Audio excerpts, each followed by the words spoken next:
Hi guys, we are going to start soon. I'll just get the things ready. You can keep sharing the video as well. And I hope I will see a lot of you today and here because we've got some wonderful questions and I will try to answer them all.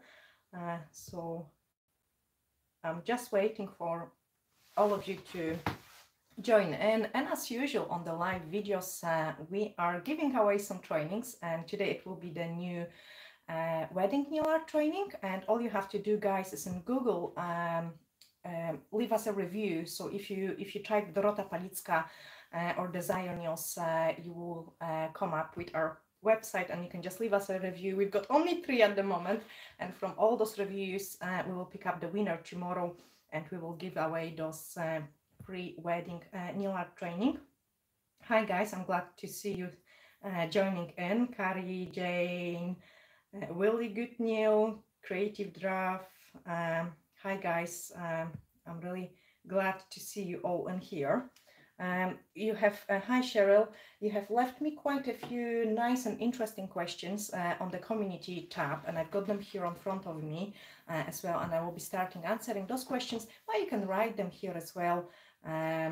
So I will be answering them here as well. Hi, she loves the purple one. Hi Pallavi, hi Lulu, hi Jetson, hi Natalia. So I'm glad there's quite a few already in here of you. So yeah, I've got Deborah. Hi Deborah, Catherine. So I'm glad guys you are joining in. And as I say, we'll be starting with few questions which we've got in the community tab because they are wonderful questions, and then I will be answering the questions you're giving here as well. I'm feeling actually much better. We had a disaster January. It was like all the possible issues going on, so it was a hard and tough time, but that's me, back to normal. And I'm glad actually we can do this live video as well. We have done not long time ago some live video when I was trying to show you guys nail art, but obviously we live in the middle of nowhere, and the quality of the internet isn't best, so unfortunately we are able to do only like talking questions, Q&A type of lives rather than showing the designs. But the designs I will be of course recording, and I have prepared lots of spring designs already because I'm in a spring mood. But for today I have got some piece of paper because I find it will be pretty useful as well if I could draw some things for you rather than just like showing with my hands. Hi guys, nice to see you all joining in. I think we've got pretty decent group already, so I can slowly start with the questions we've gotten here. So the most common question I have got in the community tab, it was about the shaping. It looks like you guys struggling the most with the nail shaping. I might maybe just read it a little bit. Jen says, shaping is my biggest challenge. Sometimes I don't see the fluffs in my shaping until I paint the nails. I also seem to put too much polish on some when I am encapsulating. Should I be making the nail thinner if I am encapsulating? So in general, when we shape the nails, that's true, we cannot see sometimes the things. I tend to kind of go over with my finger so I can feel the nail, and then I can feel it more. Another tip I can give you is, even if you're thinking the nails are completely finished when you have filed them, go with the buffer over them one more time, and that extra buffing will change the way you apply the gel polish over it. Usually if we've got some imperfections on the nails, like bumps which aren't visible on the naked eye, they are really badly showing up when we apply the gel polish, especially the colors like a white or pastel pinks. That's the colors which showing really badly any kind of imperfections. And then we've got some shadows and see-through places where the nail surface have been a little bit higher. So just before you start applying the gel polish and you have put your files aside, pick up the buffer and just go over them. Like even if it's a 2 second per nail, it does make a big difference because you thought you have finished them and they are completely smooth. So giving those extra buff makes a huge difference. And then I've got here another Another question regarding the shaping. So I've got AJ, so shaping nails is always the hard thing for me to do. I like short or medium length almond and stiletto. I would love to see any shaping tips. Okay, so I'll cover the shaping tips, and then I have here a Mom Tom C. I hope I can make it. I have really hard time with keeping shaping consistent on all 10 nails, especially with oval of all things. Individually they look good, but as I said, sometimes it's always off in length, width, wherever, just can't get it right. Okay, so this is quite nice question as well as a consistency, because even when you're entering the nail competitions, it is all about the consistency. So every single nail needs to be exactly the same. And the tip I can give you regarding the consistency is I usually try to match those three. So my ring finger, middle finger, and index finger, I usually try to match them like as much as possible, because index finger and ring finger are pretty same. Sometimes ring finger can be a size bigger than the index finger, and then the middle finger again is just a size bigger, but they should look alike. It is really good to kind of shake a client hand and then measure them if they are exactly the same length. So you want to kind of bend this nail so you can check it if they are exactly the same length. The pinky should be kind of shorter, so when you measure them, like when you measure them exactly like this, the pinky nail should be shorter, so it looks consistent. If you would make it at exactly the same length from underneath, it will look much longer. So that's when it comes to consistency. But another thing about the consistency, to achieve that and to have a good filing, is good if you've got your filing technique. And if you will be filing one nail from start to finish, it will be different to the second nail you will file from start to finish. So I usually suggest, and this is actually a really great tip, when you're doing a set of the nails, do step by step. What that means, so if we're pushing back the cuticles, we're pushing back cuticles on all of the nails. Then the next step would be, that's when we're cutting the tips or when we're applying the forms, we do it on all the nails. And same with your filing. You would pick up your file. I actually got the file here, but I will draw for you a filing technique, like a really good one, and you could guys take a screenshot of that and save it, because it will be a big game changer for you when it comes to the shaping. So first of all, when I take a file, I file straight. Okay, so I want to let's talk about square shape of the nails, and then I could tell you how to use it for an almond shape of the nail. But we are filing straight. Okay, so this is our first step. We need to shorten the free edge. Once we have shortened the free edge through the entire set, okay, you can move on and do side, one side on all the nails, one side on all the nails, and then you move and you do the second side on all of the nails. Once you finish that, you can blend everything around the cuticle area, and then you come down and you do that on all the nails. So you will have the same hand pressure and the same curvature of the hand, because your brain almost kind of remember what you have done. So you will do exactly the same step on every single nail. And then there is a magic move, and you guys really have to try it.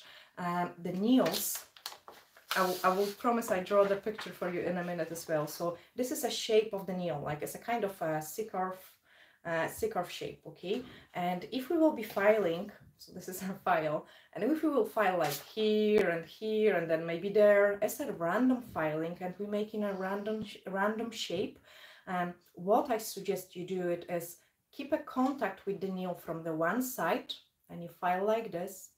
Then you go a little bit higher, keep a contact with your nail, file, keep a contact with your nail, and you follow the C-curve shape. So when you're filing, this is the motion you're using: one side, other side, one side, other side. So first of all, you are making a really nice shape through the entire nail, and you are removing any excess of the product because of the pressure.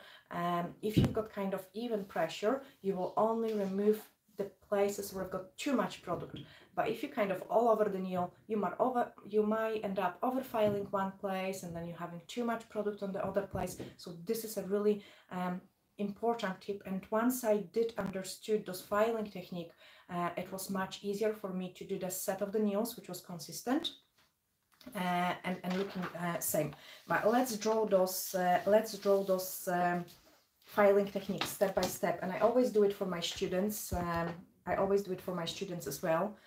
Oh, cameraman is doing well. Okay, so I've got some pen and here, and the red part will be our nail. I should have a flip chart, guys. But imagine this is I'm going to paint kind of easy nail. So, and I will try to paint it as big as possible. So I can only do 2 steps at the one page. Okay. So this is our nail, and the first move of the file is to shape your free edge. Okay. So this is your number 1 step. So you're just filing the free edge like this. Once you have done your free edge, you can go into your side walls. Okay? But natural nail grows straight. Doesn't matter what shape we've got. Okay, so natural nails like this has to be nice and straight. Let me take even a different color. So this has to be straight. Okay, and I show you in a minute in another piece of paper. Even if we're drawing an almond shape, you still want this to be straight. So file goes like this, nice and straight. You cannot file like this because you will make it rounded, bulky nail. Okay, so your file doesn't go rounded, it goes straight and straight. Usually doing this side is quite difficult because it is easy. We can support the hand, we can support the file with our finger, so the file isn't wobbly and is filing consistent and straight. On this side is more difficult, so I have to go like this with my hand so I can still support it. But this is your move number 2. I hope this is visible enough. So this is our move number 2. Cameraman shows. Tell me, guys, if it is visible. After we have complete the outside of our nail, we know what shape the nail is, and then we can start blending everything around the cuticle area. So this is our cuticle area. Okay, it's not only on the top. You want to make sure all the product is blended here and you have no jumps. And you are filing on the top, going into the mountain, on the mountain, and then down the mountain. Okay, so just like this. And this will be your move number 3. I show you with the file now. So when you're filing those nail, I'm always holding the file like this, where the thumb gives a pressure to the file, and I'm filing like to the top on the cuticle. So this part of the file is gentle, it doesn't catch the cuticles. I'm filing there, then I'm swapping the file like this so I can support it, and I'm filing down the way, brushing away all the dust, all the bits and pieces, and blending everything. Okay, so this movement will sort out, first of all, any kind of liftings, guys, because if this area is really nicely blended, the gel polish is going to look really nice, and also the product wouldn't have a jump, and it wouldn't lift. So this is a really must-have filing. Why I am talking so much about supporting the file? So if you're holding a file wrong, I've got the video, and I will actually just put the link in a second. Actually, I'm going to do it now because then I don't find it. So let me just go. Oh, okay. I need to quickly go into the messenger, and then I've got how to hold the file. Okay, copy, and then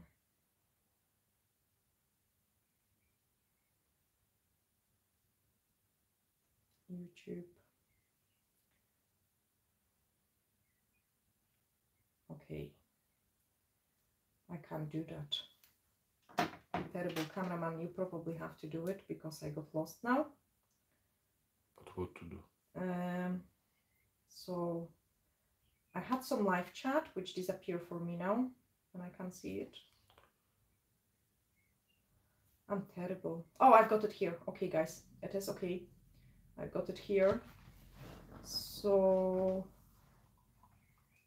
the link I'm searching for.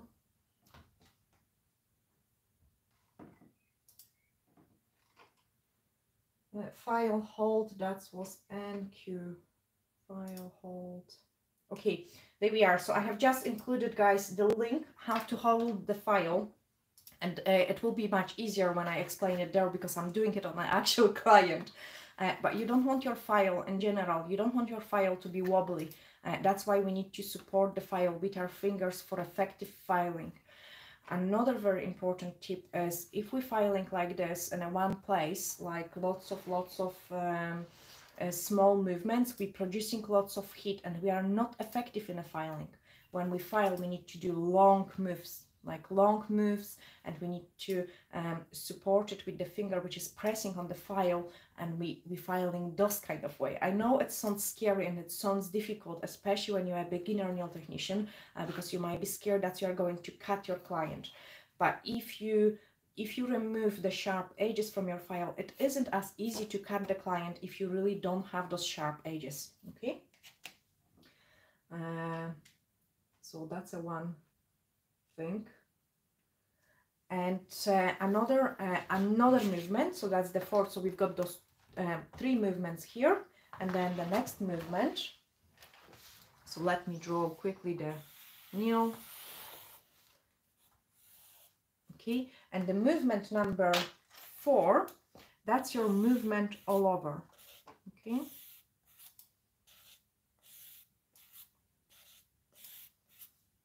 and this is your movement 4.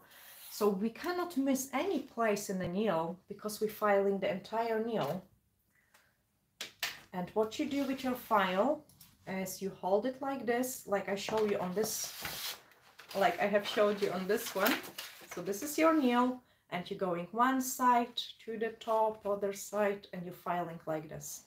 Okay, so this is your last move, and then you just buff it. And when you use the buffer at the end, I would suggest you follow exactly the same steps to have really nice consistency. Let's talk, so that was about the square nails, and then I will show you also, we've got, so that's the side walls, then the cuticle area.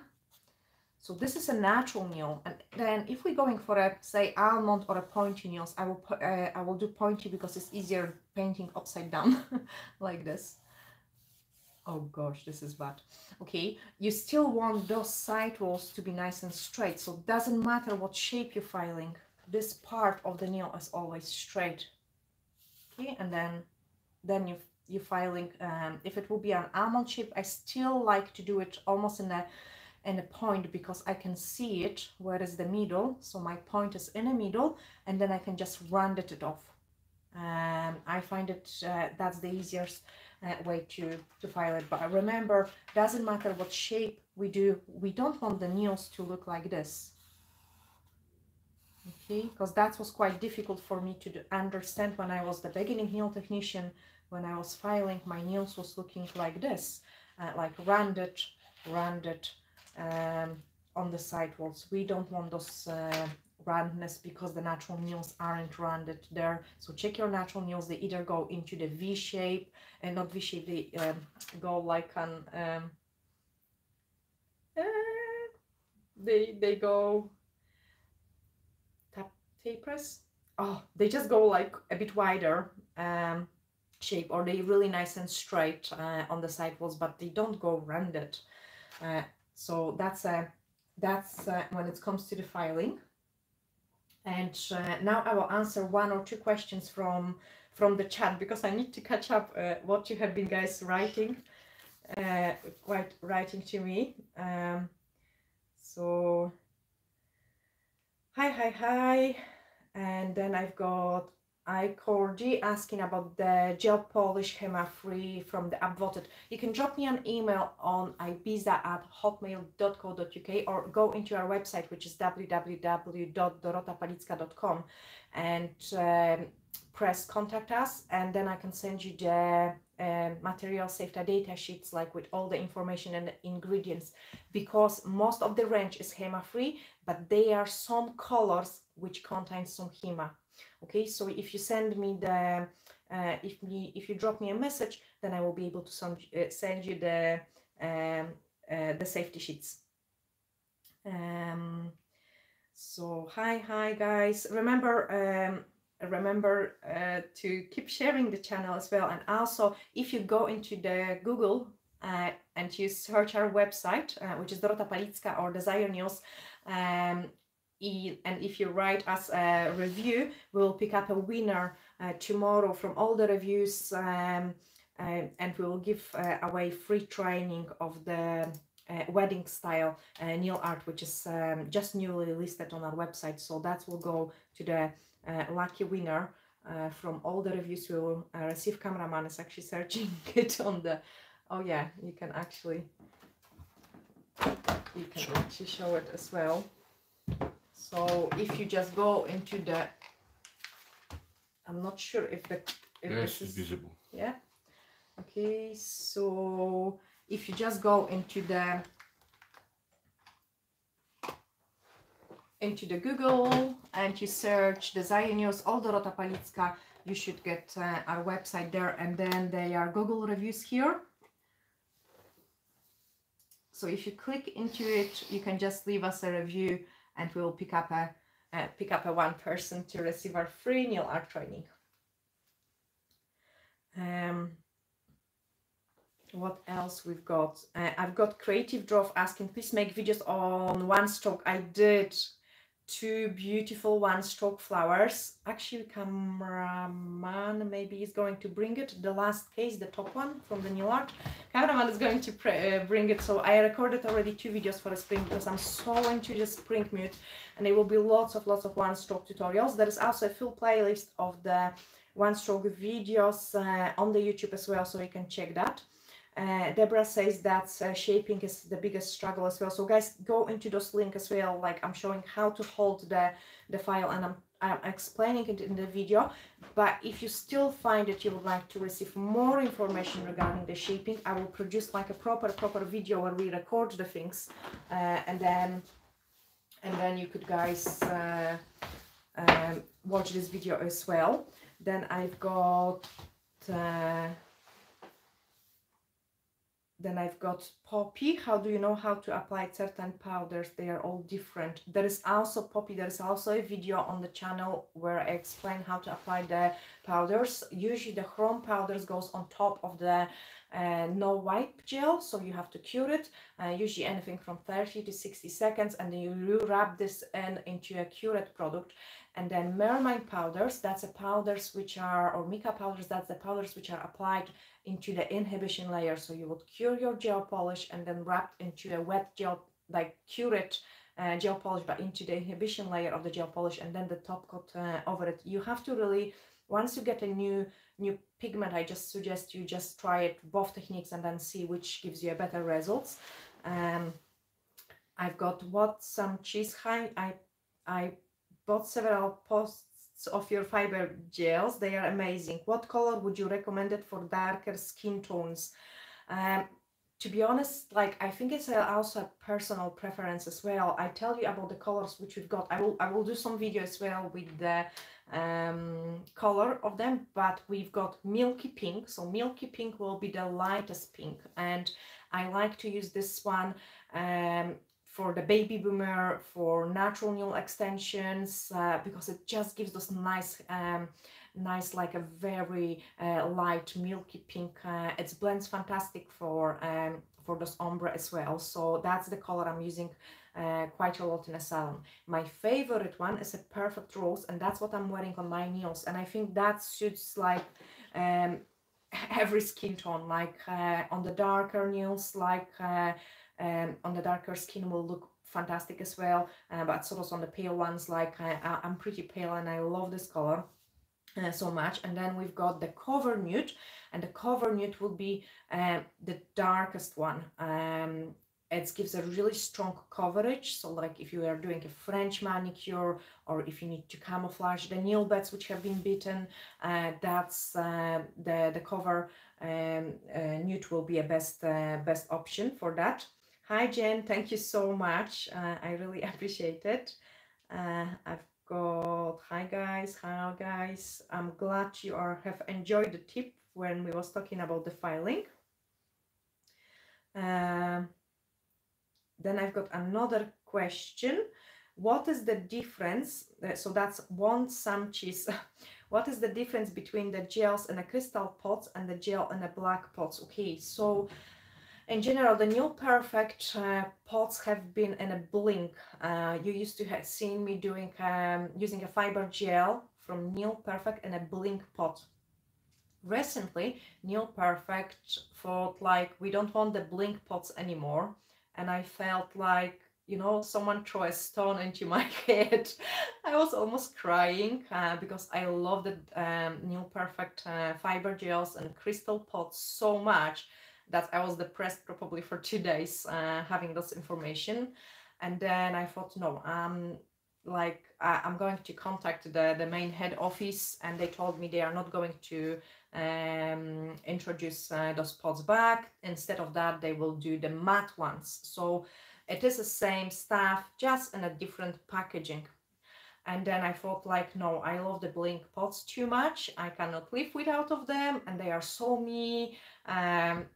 That we have to bring the blink pots back, and we did. So we did bring the blink pots back, but they just have a different name now. So instead of Neil Perfect as a Desire, and then the Neil Perfect, you will have the matte pots. So eventually they will be, we still got some stock from the Neil Perfect blink pots, but it's actually hardly any taps left of it. But eventually they will be only a Neil Perfect black matte pots with the fiber gel, and then the Desire blink and beautiful pots with the fiber gel. So that's the difference. Then,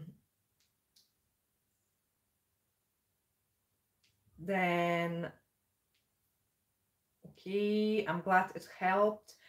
Then I've got Melody asking about the form placement for ski jump nails.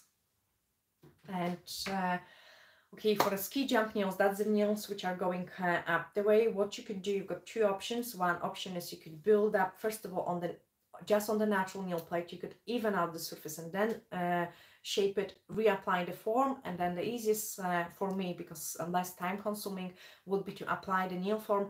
And when I'm applying the nail forms, I'm always looking how the nail form is applied at the cuticle height. There is a video, there are videos as well when you search how to apply the nail forms, and you just put my name in it, so like Palicka nail form application.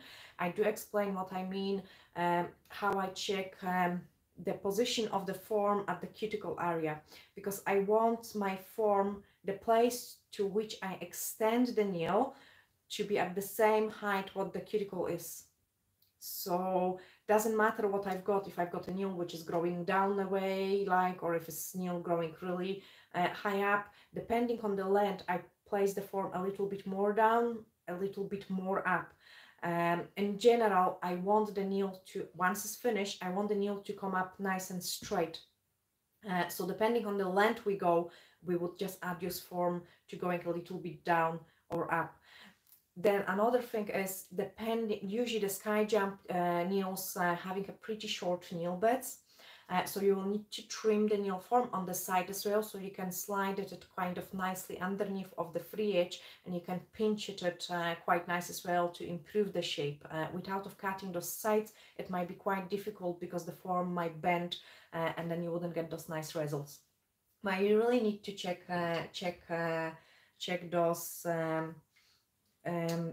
those video.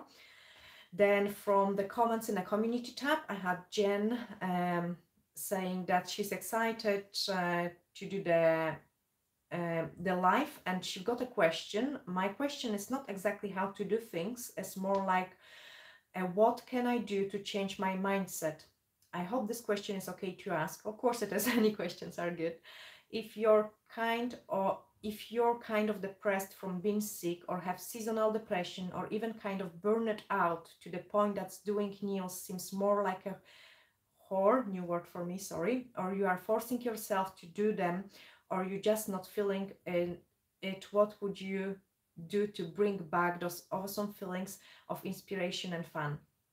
if you have those feelings before, what did you do to bring that desire back?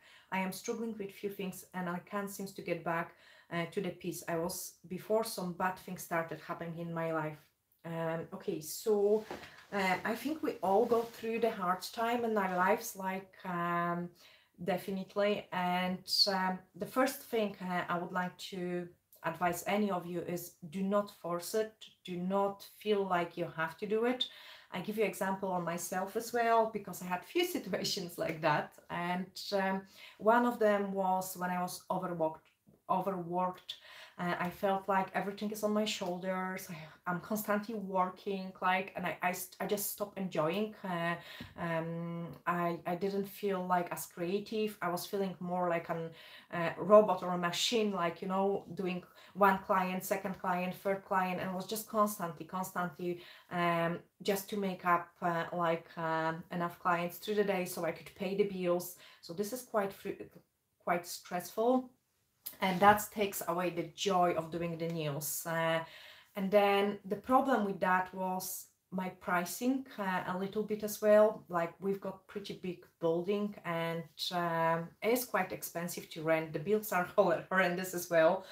So after changing the prices, the pressure went a little bit off, and I could more concentrate on what I'm like to do, and I could spend those extra time with the client. So I wasn't right to perfect the shape, do a beautiful design, but then obviously that will need to cover the cost of that. So that will be a one issue. And then the second, so I have managed to sort out that where I was feeling burnout because of being overworked.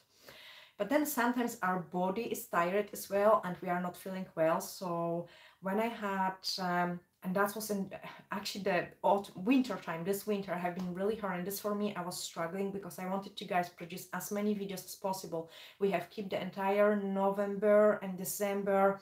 We have been posting every single day the video for you, and I really enjoy it. I really love sitting and painting in a house, doing those beautiful designs and talking. Like, I think it's a more relaxed form. I do really prefer the nail industry this way, where I can decide what I want to do completely. But it got me to the point when my migraines was so bad, it was affecting my visions, and I couldn't physically see what I'm doing. My hands was shaking, and I was getting frustrated. I was like disappointed. I wanted to cry because we wanted to produce like a video every single day, and physically, like, my body say no, you I don't let you do it. So I couldn't see properly. My hands was shaking, and we just had to stop. I just had to take a break and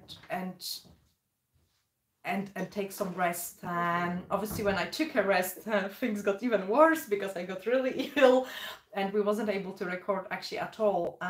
But that's make me to realize as well that sometimes when we're trying to push, like, so my hands are shaky, I can hardly see what I'm doing, and I'm trying to paint the design, it is not going to look nice because I physically I wasn't able to do it. Then just better leave it, because otherwise you will feel even more depressed. Like, trying to push yourself where your body physically cannot cope with that, and you wouldn't be happy with the results. You would almost start hating doing it. So it's better to just leave it, put it on the side, forget like about the pressure of doing the nails, of trying, just leave it alone. Instead, go for a walk. Instead, maybe go and do some gardening or do stuff which you will enjoy. Wait for your body to get back, you know, to give you the strength. And then once you're fresh, once you're feeling better, it will almost click in and like, oh my goodness, I'm feeling so good, I want to try do some nails. And then when your body allows you to do it, you can sit, you can enjoy it, and you will get also better results as well. So that's the tip I can give you. Hope it is helpful.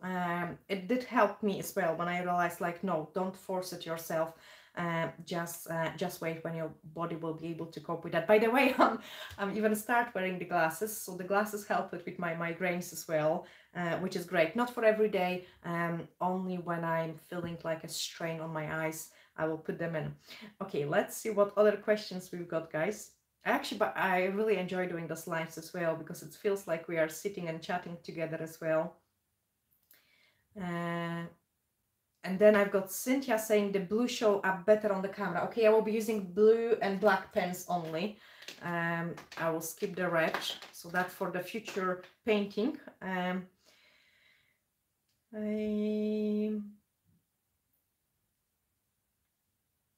glad you are, guys. Then I've got Tammy. What is your advice for someone trying to build subscribers on their new YouTube channel? Okay, I'm crap at it. We are building it slowly, and what I have noticed, like with each video, I'm getting a few of the subscribers. Obviously my goal is big, but I'm just getting a few at a time.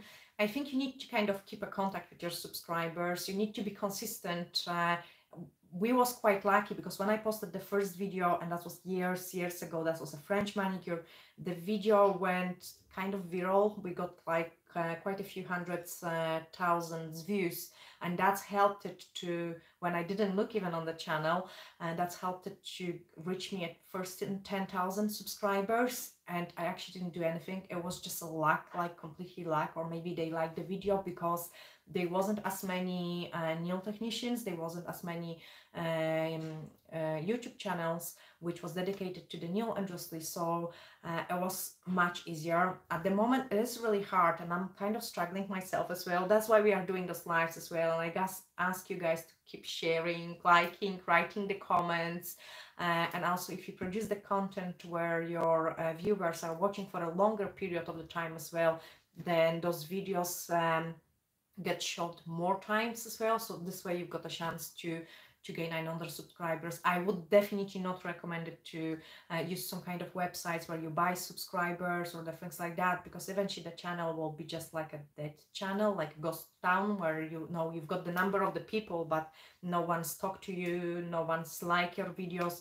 So it's better to do it like a slowly, step by step, but it might take years. Like, I mean, we started the channel, yes, cameraman is showing, like, yeah, it was 10,000 subscribers when we started. We are actually all 10 years ago. Okay, he checked, so that was 10 years ago, so it took us 10 years to get to 60.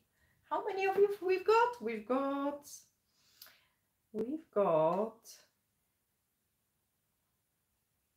where I've got your channel, we've got almost 64,000, so hopefully tomorrow there will be 64,000 subscribers, but that's 10 years, so it's a really hard work to do it. But I'm wishing you all the best, and just don't give up, just keep doing it, but as long as you enjoy it, because if you have to be able to enjoy it to manage it, to run on a long term, otherwise you kind of burn out as well. Then I've got Anna. Hi guys, can you do a video on the correct way of use an e-file?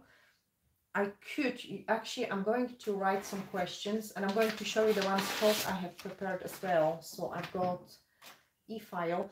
I will, an e-file, like I have actually recorded, oh my goodness guys, this is actually a good video. I hope you wouldn't feel like, oh my goodness, what she record. I had one of you asking me a question on, can you put extension on the toenail which came off? So actually my lady toenail didn't came off, but she had first one horse stood on her foot and then the second horse stood on her foot. So imagine what's happened with her toenail. So I have done the removal of the toenail and I have put the extension with the baby boomer. So I have recorded it just recently, this video. We didn't do the post-production yet, but I think it will be a nice one actually to show you as well. But e-file, let me write e-file. I will produce that video as well, and I keep promising why I came to the toes video, because in a toe video I'm showing you guys the e-file. I have done some review maybe about a year ago or even longer of the e-file, which was a slightly cheaper one. This e-file is still perfect, it's in great working order, and I keep using it for a fit upstairs. So I will do also the comparison of all the e-files and the lifespan, like which ones are worth to invest the money in and which ones are just like do not even waste your time on them. let me see what else we've got in here.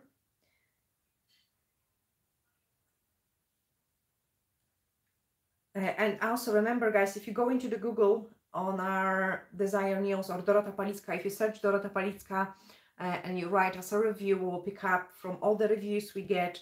We will pick up a winner tomorrow, and the person will win the free wedding nail art. Yes, and then I've got more of you saying that you want to guys see it, the color of the fiber gels. I promise I will do it. I have recorded the beginning of the video saying like, hi, I'm going to show you the fiber gel color chart. When it comes to the one stroke, I have done this cool, let me see if it's visible, this cool design. It's absolutely awesome. So that will be a one stroke.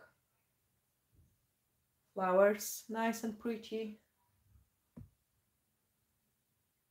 And then we have done some French with the one stroke as well. So there will be lots of one strokes coming up to the channel, because as I say, I'm completely in a spring and summer mood. I forgot about the Easter. Like, I don't think so I will be producing lots of Easter eggs nails or something, because I find it, guys, you prefer more of those elegant looks as well, like rather than painting bunnies or like characters or things like that. And then I've got a question from Manfred. Do you have classes on shaping? So I do run classes in Fort William. That's where we've got the salon, and we do offer a one-to-one classes where you can just book like a one-on-one session with me. And I've got Jonka Natalia asking if we do ship to the Netherlands, the blink pots. Yes, we do. We do ship to everywhere. So the Desire Nails, like, we ship like everywhere, the blink pots. So those the other products which we came up with, we will ship to any country.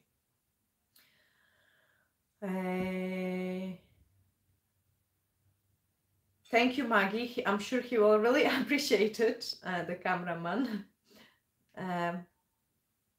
Yeah, and guys, yes, the live video is going to be saved. Usually it takes a few hours, even longer, to fully process the video, and then it will be available later on the YouTube channel as well. Now I've got Louise asking, I have just starting to sculpt. One client nail was loose the next day, so I fixed it. Now 10 days later, another has came off. What would you do? Is it me? Okay, I feel like it is a little bit too little informations. So usually when the client lose the nail, there might be few things. The first thing will be like the nails are absolutely perfectly built, like, and they attached really well to the nail plate. Now the client bang and the nail break. Usually they peel off the rest or rip off the rest. That will be a mechanical damage. So you need to be able to identify, was it a mechanical damage when the client banged it with their nail and then ripped off the rest of the product from the nail plate.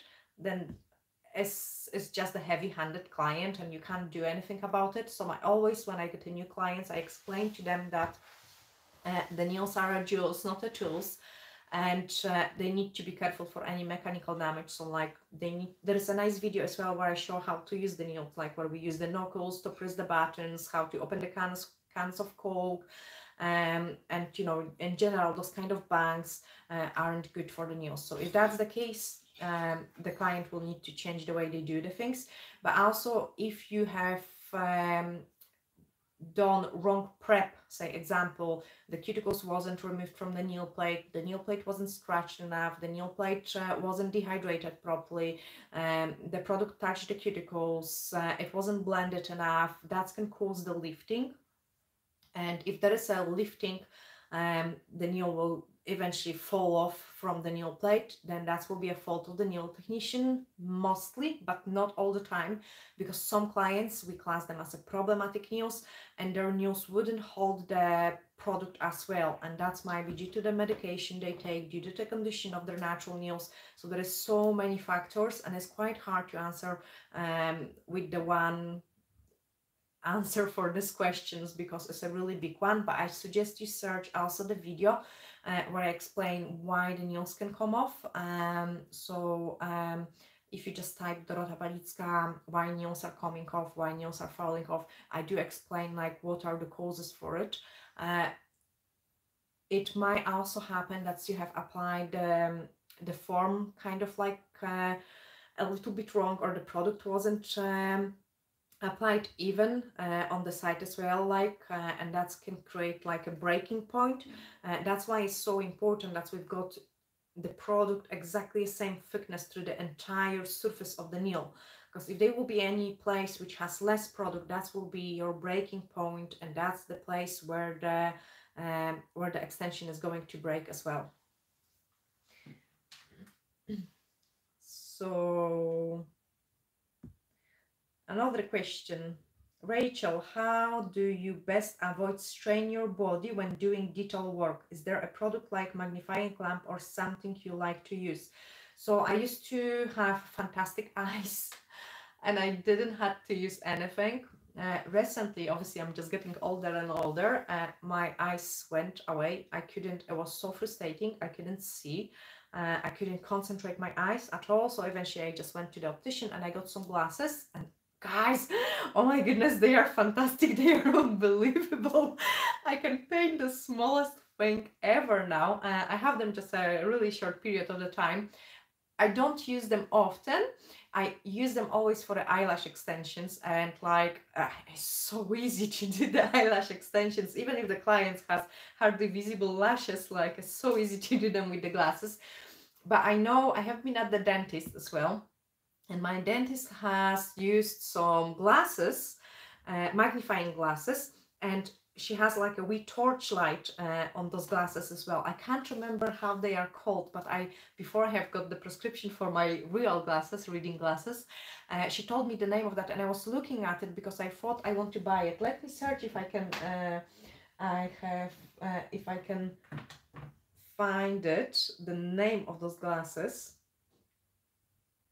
Oh, I've got Steph Cliff, member for 12 months. Thank you so much. I'm glad you are liking the wedding course as well. Oh my goodness, times fly. You have been a member for 12 months. Glasses with light.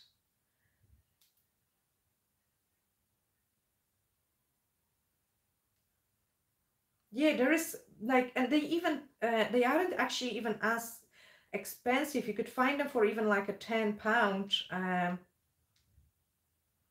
Probably a better quality one would be and then here I've got glasses with 20 times magnification and LED lighting, £6. Definitely search into that. So what you could do is like, I honestly, I didn't expect my eyes to, like, I always thought I've got excellent eyes, like above average. I could read, when you go into the optician, I could read from like, you know, distance almost with the half closed eyes. So I never thought I might have some problems. They have been probably caused by the migraines as well, like when I couldn't concentrate. But now once I've got those extra pair of the glasses, it is amazing. So I do really recommend it. Like even the guys which repair the watch, they have magnifying glasses with some light as well. And we do like a mini art, so that will be a very helpful, definitely, to get a pair of glasses like this. It's okay, Steph, like, don't worry, you are late. I'm glad you made it. So nice to see you. Okay.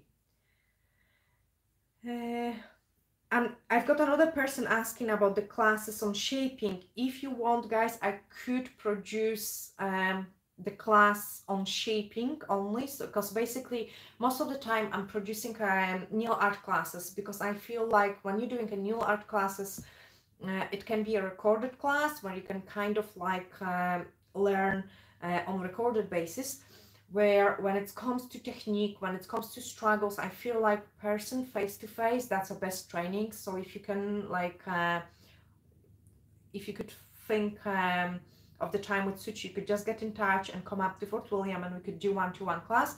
But if you guys feeling like you would benefit from recorded classes, I could record some classes on the shaping as well. Plus there are already some videos on the channel. I have, even in this live video, I have included a link to to the video where I'm showing how to hold the file and how to shape, because it's definitely quite a hard subject.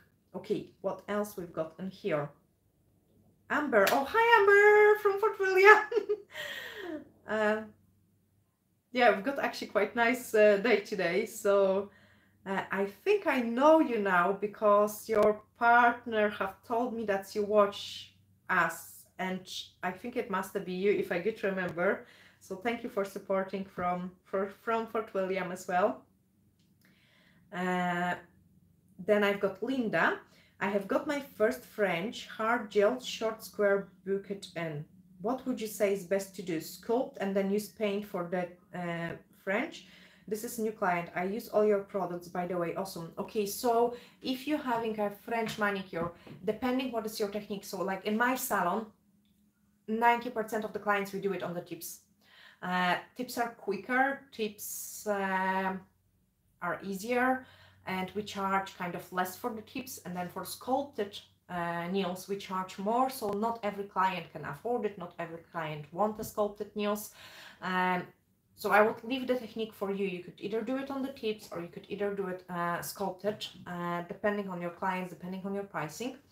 But I do love the paint on French gel, and the reason for it is, the main reason for it is, first of all, you can get extremely sharp smile lines, and there is lots of tutorials on the channel how to do the French manicure, and I'm showing it on both tips and sculpted.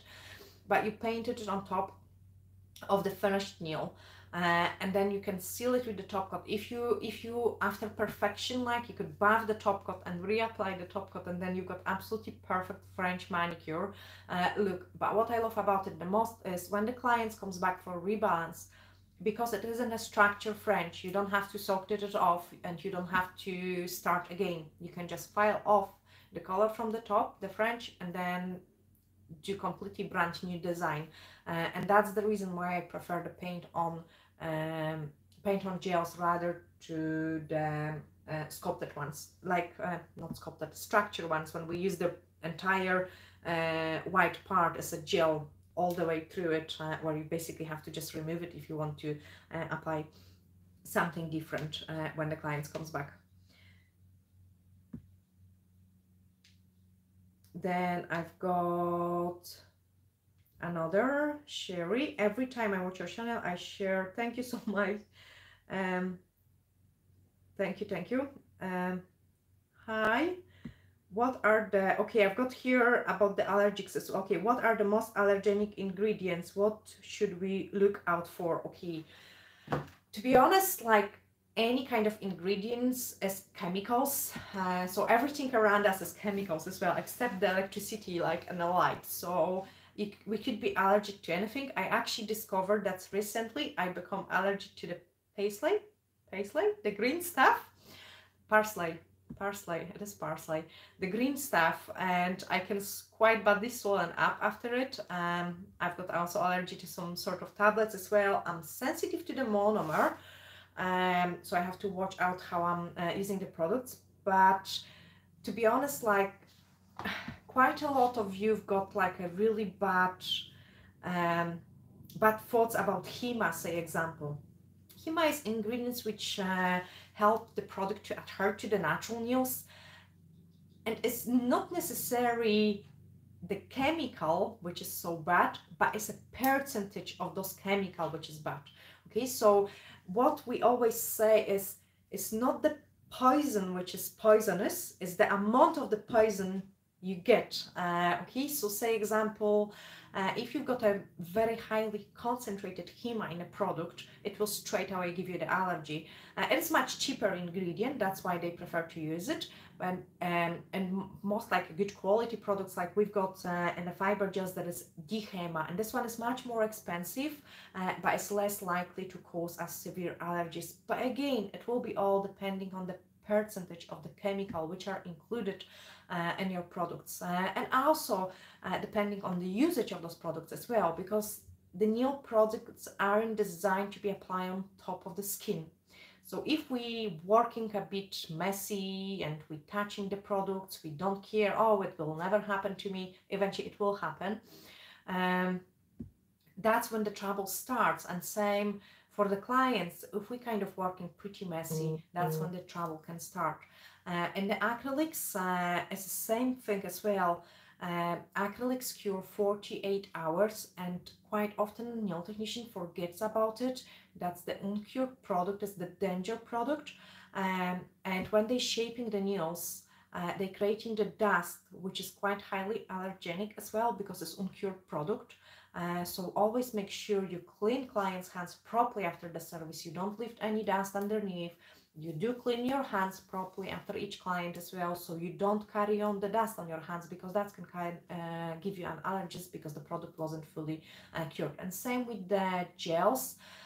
It's not the product which is cured, it's the product which is undercured, or product which is not cured.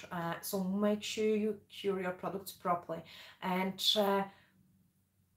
I sometimes like see so many posts regarding the lamps, like regarding the curing of the products and everything.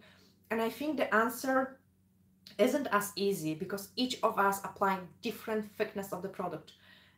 And I'm sorry, but like, it's just common sense. Like, you don't have to be a chemistry guy to know that if the layer is so thin, it will cure in a shorter time. That's when we've got the layer of the product this thick. You cannot cure, like, even if the gel says cure 60 seconds, you cannot cure it the same amount of the time, because this one will be uncured and this one might be overcured. I know I have made your life, guys, like even more difficult. I would suggest to working like a kind of thinner layer, so you're better off doing like more layers, but thinner layers, than overly too huge one layer. And that's why I like especially the first layer when I'm applying the product into the nails. And you have seen me, and I have keep saying it constantly, like nice and thin layer, nice and thin layer. We want this first layer, which is touching the nail plate directly, to be as thin as possible. So when we put it inside the lamp, the lights cure it really properly, so there is no undercure product. Because if we would apply like a huge product, amount of the product in there, and we cure it, the product underneath might be not fully cured. And doesn't matter what kind of lamp you are going to use. Sorry, they didn't test it on like each different thickness, because some of us might do like nails which are far too thick. That's why you are doing those nice and thin layer. And yes, there might be some also pigments like which can cause some allergic reactions to the nail technician as well, but mainly it is uncured product which shouldn't be applied into the skin. And even if you buy the most expensive, the most amazing brand, which is hypoallergic and things like that, you can still develop allergic reaction if you're using it wrong. I would definitely avoid like cheap products, products which got really strong smells as well. The products, those kind of products you can tell are cheap made, and then they definitely can give you allergic reactions as well. But also listen to your body as well. Like, see, I have developed allergic reaction to one of the hand sanitizer, and that was on the beginning of my career. The body tells us that something is wrong, that we might become allergic to something. You would feel, first of all, maybe some itchiness, then you will feel that the skin might start peeling, then you will develop some rash. You have to stop it when you see the first changes before it's too late, because once we ignore, so first of all, we've got like an overexposure to the product. We have been overexposed, like we have I don't know, I will talk even about the eggs example. You're eating egg and your stomach gets upset. If you don't stop eating these eggs, it will just get worse and worse. So later on you might develop like dermatitis on your skin, because you have been constantly eating those eggs, and you might become permanently allergic to those eggs. And the same with the nail products. Also things like green nail products, breathable nail products, what else I have heard? Chemical-free nail products, something like that just doesn't exist. It's just a false advertising. We've got chemicals in every single thing. Like even in the water is or H2O, that's chemistry as well. So, and everything that is, there are some chemicals, and they are not as scary as we know how to use the things and how to don't overexposure us. Okay, so let's see the next question. I've got thank you, Rena. I'm glad you like this. Is the Desire Nails brand your own brand now? Yes. So the Desire Nail is for letter D, like Dorota, but I didn't want to be so tacky and obvious and just slap my name on it and says like Nails by Dorota or Dorota Nails or whatever, because I felt like I want to give you guys something which you can like as well. So the letter D might be Desire, the letter D might be Diamond Pot, the letter D might be Debra, the letter D might be Daphne, the letter D might be, I have no more ideas, but you can just add anything to it. That's why I wanted to kind of make it universal. But yes, this is our brand, and we'll slowly add to it. I mean, obviously on the beginning it's quite hard when you we started with the brushes, and it was quite a long process as well, but we will slowly add more and more products, guys, for you. What other question? Is there any what I've got Mary asking, is there another way to pay for the products on your site apart from PayPal? Yes, you can use, so you can have PayPal account and you can just log in and pay with the PayPal, but you can also use the PayPal as a checkout and just enter your card details. So how this works is, let me see if I can do it in there. Remember guys, write us a review. I'm actually going to refresh it to see if there is any new reviews, because we will pick up a winner. We've got 6 Google reviews. Thank you so much, guys. Okay, so remember, we will pick up the winners from those reviews, and the winner will get beautiful wedding nail art training. Okay, so that's the wedding nail art training, and one person will win this training from all the reviews. But let me check, do the checkout. So I'm just adding it to the chart, because actually I had few of you asking me, guys, these questions. Probably camera is not going to catch it because of the quality of the internet, but I hope it will. So I'm just clicking into the chart now. It's visible, I think. Is it? Okay. And then in the chart, I'm going check out. Okay. And then I'm going to add some email address. Let's do some blah, blah, blah. And I'm going to press continue. Then shipping, blah, blah, blah. Blah, blah, blah. Address. Okay, let's do the correct address. Can I? No. Okay, blah, blah, blah. And the postcode, I need to put the proper one. Okay.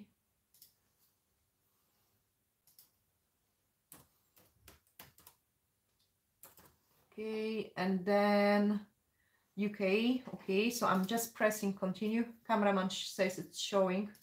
So the next one is you've got pay with PayPal. Okay, it shows you pay with PayPal, but you have to click it. And we don't want to use the PayPal. So here I would just log into my PayPal account and I would use the PayPal to pay, but I don't want. And it says pay with debit or credit card. You click pay with debit or credit card. Check out as a guest. You have to put your email address, even if you are not registered with the PayPal, because they want to send you confirmation that you have made the payment. So you just put your email. So I'm just going to put the email and I'm going to change it to blah, blah, blah. So this email doesn't, and I press continue to payment. And then I can enter my card details. Okay, so you enter your card details. And you press watch, because PayPal is cheeky, yeah. And it shows you on the blue, create account and continue. You don't want to create a PayPal account. So below there is continue as guest, and you use the checkout, giving your card details as a guest. I hope that was clear and I have explained it, because few of you have asked me, and I know it is possible to do it because Olivia have done it as well. For me, we make sure like you can pay by card as well, so you don't need a PayPal account.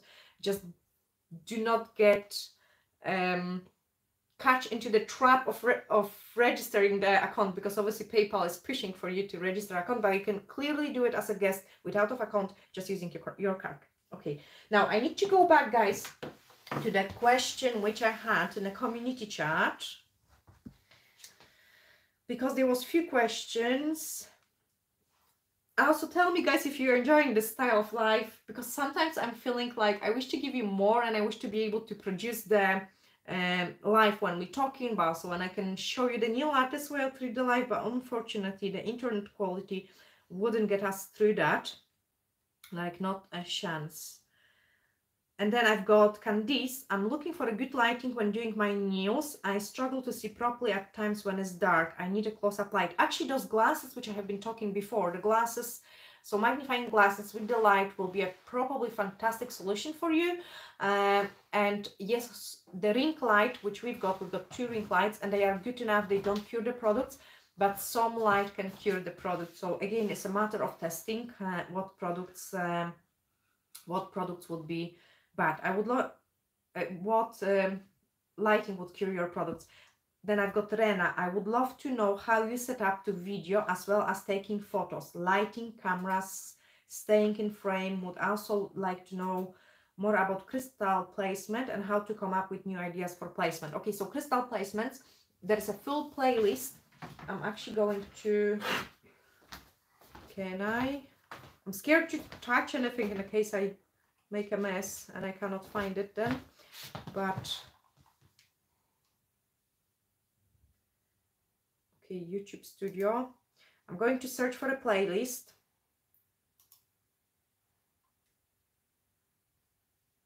With the crystal placement, because I've got full playlist of the Christmas crystal placement, and I know there is also a video where I have show how I'm taking the pictures. So this is a crystal placement, crystals. So that's a full playlist. I hope that's helped. And that will be probably hard to show it. Basically, we've got the nail desk, and then I've got nail desk light, which just light directly into the designs I'm doing. On the top of me, I've got the ring light, which is putting the light through the entire surface. On the side, I've got another ring light, which gives us an extra light. And then make a video. You can show.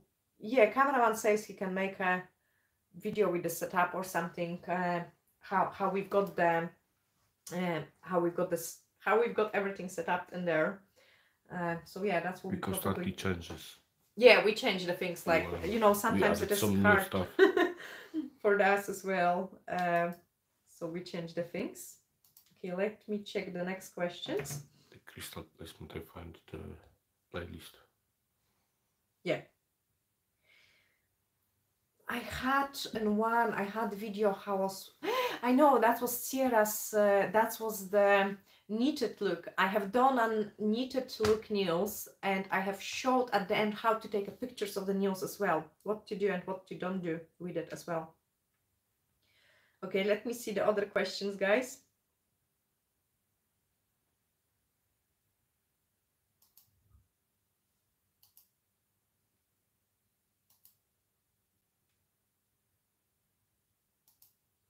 And then I've got question, the sets that you make, would I be able to buy a couple of sets? To be honest, I don't even do it as a set. I just do like 5 tips and I just place them in there. I don't do press on nail. Like, I do it, but kind of more for an order. So I have done it for a few people. You would need to message me directly and say what kind of set would you like, and then I could give you a pricing. Yes, I could do a custom press on set nails. It's something I don't necessarily advertise because I'm so busy with other stuff, but could do it as well. And then what else I've got? And here, Jetson says she buy, I think it is a glasses you mean. Yeah, I think the glasses will be cool. And then I've got Daphne asking the question, hi Dorota, can you please explain why natural nails has split from my cuticle to free edge? Okay, so it's a split where the nail like split like the entire way through it. So the split on the nails, I call them a nail wrinkles, and that's the ridges on the nails. Let me check if that's what I understand. Explain why my natural nails have split from my cuticle to free edge. Yes, so they are the nail wrinkles, and unfortunately, they just getting deeper and deeper as we age. So eventually they can split. Also, when you're wearing some nail enhancements or gel polish or any kind of product, once you start filing the surface of your nail plate, the ridge becomes kind of more open, so it's easier for it to split. And then mechanical damage can make it worse as well. So sometimes when the split is small, and this example happening at the free edge, not from the cuticle, but at the free edge, when we're doing the things, it can just go more and more. But in your case, it could be either the nail wrinkle. In a case, if you are very young, they are sometimes a cyst on the nail beds. I don't think so that will be the case, because when you've got the cyst, the nail bed kind of is almost visible at the split, and that's what is causing the nail when it grows to split as well, like a wheat cyst. But I think in your case it is a ridge on the nail, which is just a nail wrinkle. So it's actually quite upsetting, because it's not much what we can do. Mainly you'll have to watch it to don't overfile your natural nails, because when it's overfiled it can split more, and kind of keep protecting it with the product so it doesn't split more and more.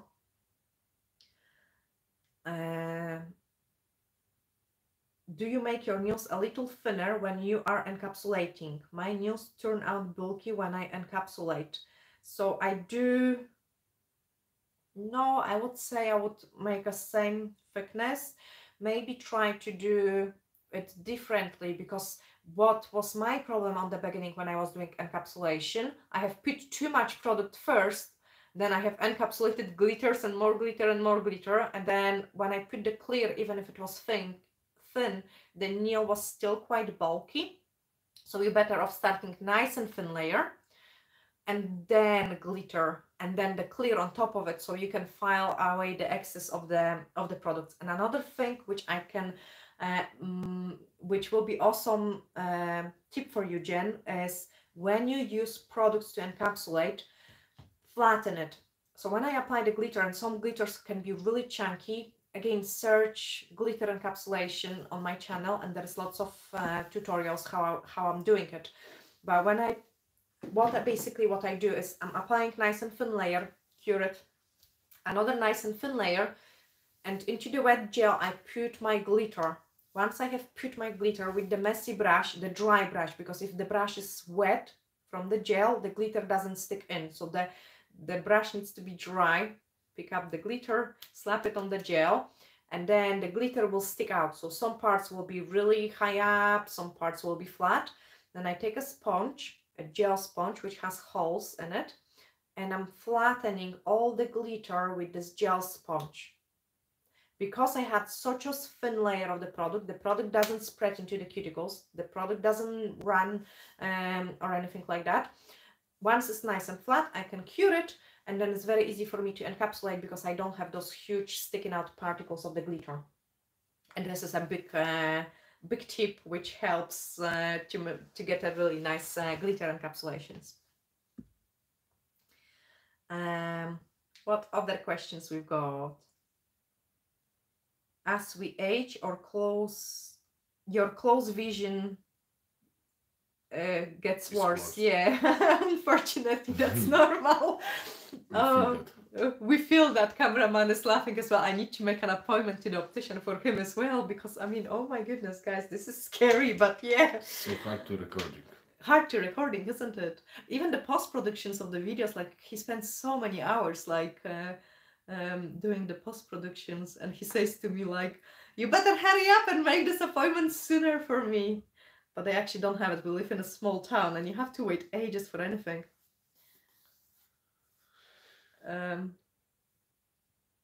Hi, Michelle. And then Ilonka says that probably the split could be a damage into your matrix. Yes, that could be a damage into the matrix as well.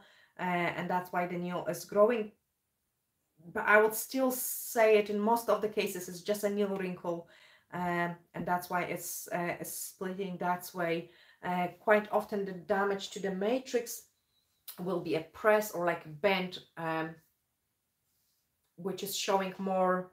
So this is, one is vertical and one is, I'm always terrible, poziomo and pionowo in English, I have no clue. Okay, so one line goes this way, so that will be more of a wrinkles, and those things which are going this way on the nail could be more of a matrix damage. Then I've got Shellas, could you make a video turn on your salon? There is a video on the salon tour. Let me check. Okay, so that's my live, and then I can go and search salon Palicka. Guys, any question you've got, please. Like, I've got so many videos.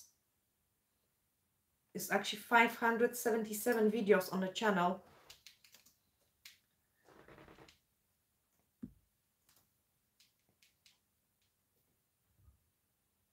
Oh, I've got it here. Share. Oh, actually, you could put it up maybe now. Yeah. So there we are. So here is a salon video. There is a wee tour on the salon.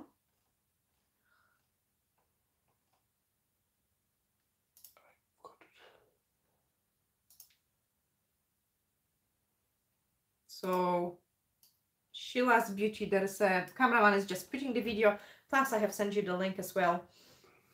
We keep the things kind of plain, really. I've got Wanna Be Better. Hi Dorota, your sets are absolutely, thank you so much. Ionka asked me that she followed me for a couple of years. How do I become a member?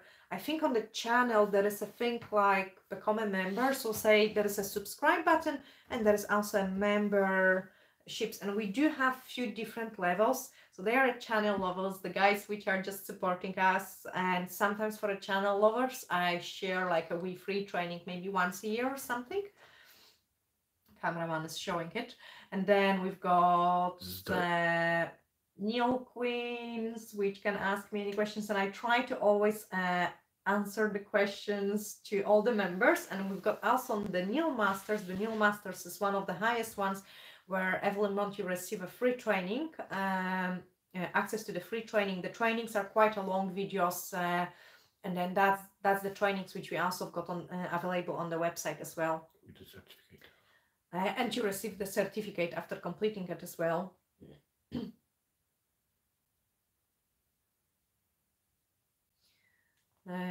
Then I've got, how many different fiber gels did you use before settling on the ones you use now? How many different? Okay, so I have been with different way. The fiber gels, I didn't use different fiber gels. I have used at least 10, 20 different brands before I went into the Nail Perfect. And it was actually at the time when I started doing the nails, it was a really difficult task. Like I started with IBD. It was American Nails. Sorry guys. It was a company called like American Nails. That was my first ever brand. Then I went into Rio, the Argos stuff, and that was the biggest mistake ever because it was cheap, unprofessional brand, which put me off from doing nails because it was just disaster. And then I went, yeah, that was terrible. I was so upset. I wanted to give up the nails because I had wrong product, like completely wrong product. Then I went into IBD and I was quite happy with IBD, but at the same time disappointed. It was one of the oldest, like a well-known brand at the time, but I was missing development, missing new products, missing cover gels, like a nice cover gels and things like that. So that's why I started searching into different things. I went through many many brands. Like I have used NSI, I have used Nubar, I have used some crystal nails. Like I've still got some pots. I have used the indigo nails, like astonishing nails, many different things. And then I got my hands into the Nail Perfect one, and I loved it. Like I really could see the difference in the lasting time. I really like the consistency of the gels as well. Because I'm a gel nail technician, I want to have the right consistency of the gel. I don't want my gels to be like stiff. Like that's not a fan of working with gel if the gel is not self-leveling. So the Nail Perfect ones, they are not as runny gels, but they are also not the gels which are stiff and they don't move. They kind of real easy to apply, and that's why I loved it so much. Yeah, and then we helped to develop some gels as well, because obviously they was missing some things as well, and they got some crap stuff too. Don't get me wrong, they got some crap stuff too. But what I'm doing each time when there is a new product coming out, I'm ordering 1 or 2 pieces of it. One goes to me and I test it. Second one goes to the other girls which working in a salon, and we test it. We check how it's lasting on the clients, how it's applying, how it's behaved, what you can do with this. And then if we don't like it, I don't stock it. I just don't stock it. Like if and it could be a stupid thing. I might just don't like the color of it. It might be a bad thing, because I mean, if I don't like the color, it doesn't mean someone else is not going to like this color. But I do really resell only the stuff which I constantly use, and I use it every single day just because I really love it. And that's the things which are putting on the website. If there is something missing, we're trying to bring it into the brand. So like say that was what's happened with the white French gel. It was developed for many months before we got the right consistency, before it was so pigmented. It was like so easy to do the baby wear with it. It was multi-use gels which you can do like a 3D designs, which you don't have to apply the top coat. You can use for sugaring, you can use for a French, and for many different things. So that's how we decide on the products. And then I've got Rena asking, how can we upgrade your membership? I have no clue. I think there is, they might be just an option upgrade. Steph, can you help? I think Steph have upgraded some time ago, and she's my nail queen for 12 months. So I think she will know how to upgrade it.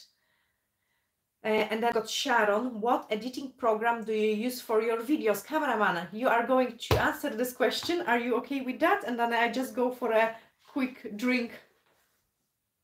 No, he's not ready. Come on, guys, give him support. Come on, you give me a break. We use the Premiere Pro. Premiere Pro. Okay. For the videos, and Photoshop for photos. Okay. Can you show it on the laptop? I'm going to escape. Cameraman is going to take a... He's say like, ah! He's shy. He's always so shy, guys. But I promise I'll get him eventually. He's going to show you on the computer. What do you want just to the program, show? like what we use. Not much to show. Not much to show. No. Okay, he's not going to show you. Yeah, so it's a Premiere Pro, you can just see it, and that's what he used for a post-production. But it costs fortune. Yeah. Actually, running a channel is expensive. Like, it is really expensive, guys. Like, we have bought, like, even lighting, like a proper lighting, proper like camera stand. The stand which is holding this one, it was like a few hundreds. Like we had the tripod. Okay, we had some cheaper ones, but they are not strong. It was hearing on the video, and you could hear it like clicking on the videos Plastic. and things like that. So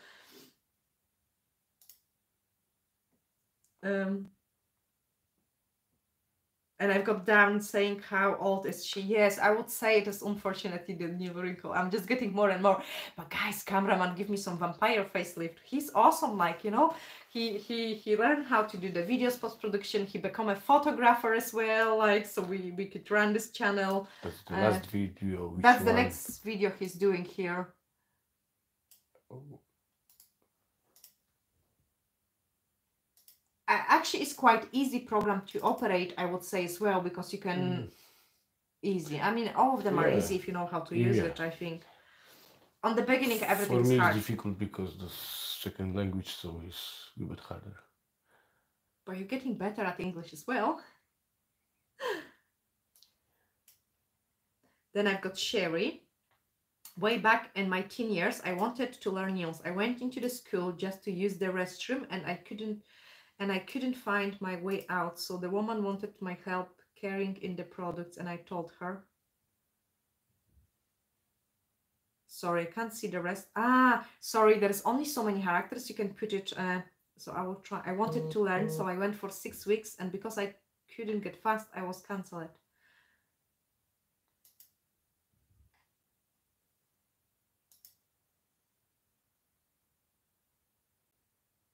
Sorry, I need to read it. Way back.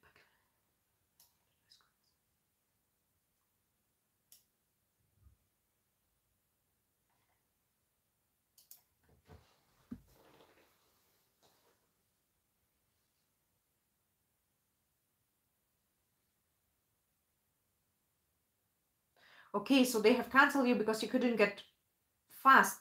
My first set of the nails was taking hours, like I think 5 or 6 hours, my first set ever of the nails. And then when I was doing clients, I was 3 hours on the beginning. Olivia actually joined it as N. Do you want to see Olivia's pictures of the nails, guys? You will need to go into the Facebook page. Cameraman is going to search for Olivia's. She is just doing nails when she started August, a few months, like half a year, like when she joined the salon, and so obviously she has to learn. When she start learn, yeah, so she's a half a year experience when she start learning the nails. But yeah, cameraman is going to show you a couple of the pictures of her work as well. And don't worry guys about the timing on the beginning. And I was actually struggling with the time myself as well, but I wanted to do nice nails. Time will come with the practice, and the best way I find it, this is the quickest way to learn it, is do master one thing at the time. So when I was teaching Olivia, she first of all was sitting and watching me. So if you go, there is that's Olivia. Yeah, but there should be a full album. Treatments by Olivia, yeah, so that's only her work here. So when she was starting doing things, she was watching, and at the same time when I was doing the nails, she was only bathing for the first week. Second week she was starting filing, and only filing for a full week. The next week she was just applying the gel. So we was mastering one thing at the time, and then once she knew it how to do one thing at the time, we get her to do a full client from the beginning to finish, and she was great. She done it within 3 hours, so that was a really good achievement, doing it from the, like, be able to do a client in 3 hours, because I took 6 on the beginning. So yeah.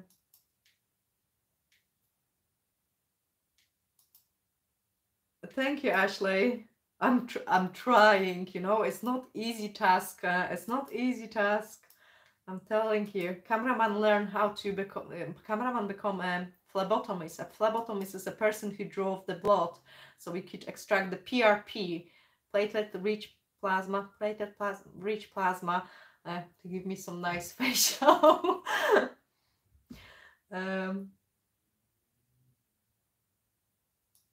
I'm glad, guys, you are enjoying it. I think if you sync into your Google account and go to subscriptions, you can add it. Okay. I have no clue how to upgrade. I'm useless usually when it comes. She needs a drink. I need a drink. Yes, I need a drink. I need a drink. I've got some drink. I'm actually really prepared this time, isn't it? I am prepared this time. No, I'm not drinking. I need something else. Cameraman knows what I need. I wanted to escape, but he didn't let me. But that's what I'm going to do it next time. I will leave you with cameraman for 2-3 minutes. But yeah, he's showing all the nails of Olivia's set of the nails. I actually love the one she did for Christmas, this one. She see the things which she did wrong. She see things which she did wrong and things which need improvement, but she is getting there.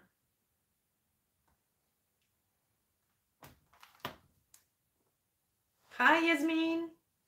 You have done thousands of our trainings. I keep sending to Yasmin. I always keep sending her like a new certificate out because she have been working so hard, like completing all the designs. Then I've got questions if I tried Light Elegance. No, I didn't. I have heard of the brand, but I never worked on it. So I have really no clue. Exactly. Don't give up, Cheryl. And then I've got Amanda. I opened my salon 2 weeks ago before the first COVID lockdown. Oh my goodness. Oh my goodness, I feel so for you. I watched your videos and tried to recreate the nails you did. I kept me sane and helped me improve my skills. I can't thank you enough. I'm glad. And you know, guys, I'm glad I had you. Yeah. Like we talk with cameraman like for many actually days. Like we were so glad that we had you guys, because like being workaholic almost and having a salon chat, I think it will just drive me mad. So we really enjoyed this time as well. We really pushed the channel on YouTube, and we could concentrate on this part as well. And I actually loved it so much that I stopped working. Like, so before I used to work like quite a lot in the salon as well. Now I'm working less, so I can have some time to record the videos for you as well. And I really love it. But it must have been really hard for you, Amanda, like opening up the salon in pandemic. Especially like, you know, they have been ups and downs, and it's still, I feel things has changed a little bit because of it. Like before we was like, everyone wanted nails, and then when the pandemic hit it, I think because the face was covered with the mask, people more concentrated on eyebrows, lashes, and facial care. I think, yes, those treatments has kind of changed a little bit, or they just forgot how it was with the nails because they stopped it for some time. So they are things which I feel like we got much busier, and then the nails has dropped a little bit, definitely. I'm so crazy busy like with the permanent makeup, like permanent makeup lashes, because this is a part of the face which everyone can see.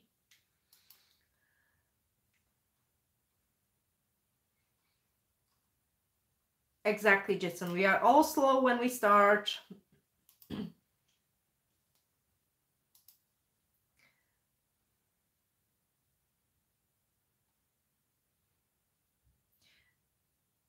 Thank you, Jen. I have no, like, I'm honestly, I'm so useless when it comes to like those technical things. That's why the cameraman is there, and I'm rubbish at the math as well. This is always cameraman job.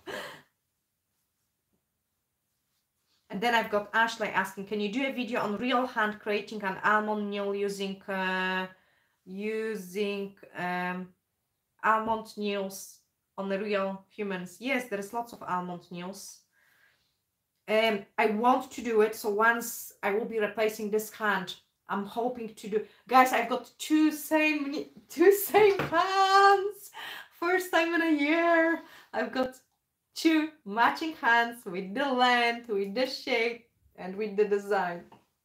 Finally, because of the videos, I have been working one hand different, other hand different. But what I will try to do on this hand, I will try to do again the videos with different shapes. They are kind of, I probably get away with them another 2 months, but I will do it before summer hits in, because in the summertime I don't want to overwork myself. I want to enjoy some sunshine. But almond Palicka. An almond French. Sculpting almond. Okay, so I got here nice video on sculpting a salon almond. So salon almond. There is also pointy almond. I love pointy almond. I think pointy almonds look so good. I've got almond on the tips on the channel as well. Pointy almonds. This one is cool as well. Pointy almond. Actually, guys, can you see it? What is going on in the computer? Is it visible? And then link to Facebook. Okay, let me find the Facebook. So Facebook is Dorota Palicka International, New Artist and Educator. Search, invite to follow, copy link. There we are. So Facebook page. Facebook page. There we are.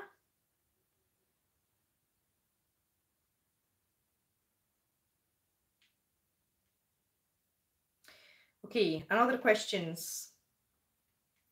Can you do a video on, okay, I've got this one. The cuticle and side walls, we should be going literally everything. Yes, totally. That's why I like to file it this way, so the nails are kind of nicely blended.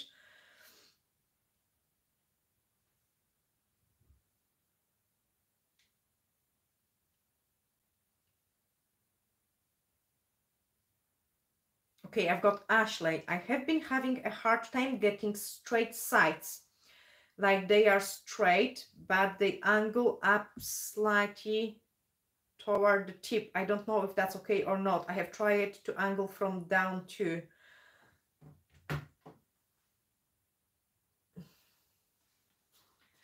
Straight side. I like the straight, but they angle up slightly. Oh, you mean when the nails go a bit up? Like my nails go a little, like I prefer it kind of straight, almost on the new nails, even going up a little bit. And it is, the reason for it is I'm over filing the lower arches. I think that's what you mean. So you don't mean you taper the nails, like make them slimmer looking, you make them going up. So I'm answering for the question of the nails going up. Usually it is because we have overfiled the lower arches. And I show you on this. So for a square shape, it's always the easiest to explain the things on the square shape. So for a square shape, like your lower arches, like if you want them to go nice and straight, they should be really low. But I actually don't like this look, and I do taper. First of all, I do taper my nails, but then also I overfile the lower arches. So that gives you those kind of illusion. Doesn't matter what shape I do, if it's square or if it's coffin, whatever. And that gives you an illusion of the nail going up a little bit. So this is how I do my actual coffin. This is actually the same shape. Yeah, I wanted it nice and straight, and then the arches, like I file them, because normally they have been like this. After I sculpt them, they are like this. But I don't like this heavy look. I feel like I got too much in there. It's hard to pick up the money, it's hard to close the buttons or anything. If I overfiled. No, this is my style. They are my signature nails. That's just the nails I like. And but you do because you want. And I do it because I want it. I don't want those lower arches. I don't want those competition perfect nails. The proper structure. I want my structure, the structure I like. Which one is useful? And which one is comfy. Yeah. And that's why I had sometimes problems, like, and I need to be almost kind of on my own. I'm really stubborn when it comes to the things, like, and you know, they tell me like this is a proper structure, and I'm like, kind of, but it's ugly. I don't want that. I want that. So I'm sticking with that, and that's just the type of the nails I do. So my nails go up a little bit as well. So this way I can easily pick up the things, I can close my earrings, I can do anything, but they still look okay. And it looks like you guys like those style of the nails as well, because they are my signature nails. As long as they are all consistent, um, and they done the same way.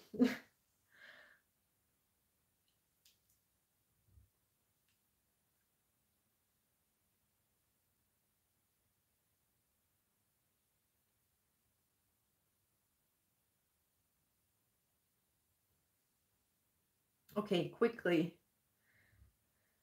Mine never match either on purpose. Yeah, but I was desperate to have matching nails.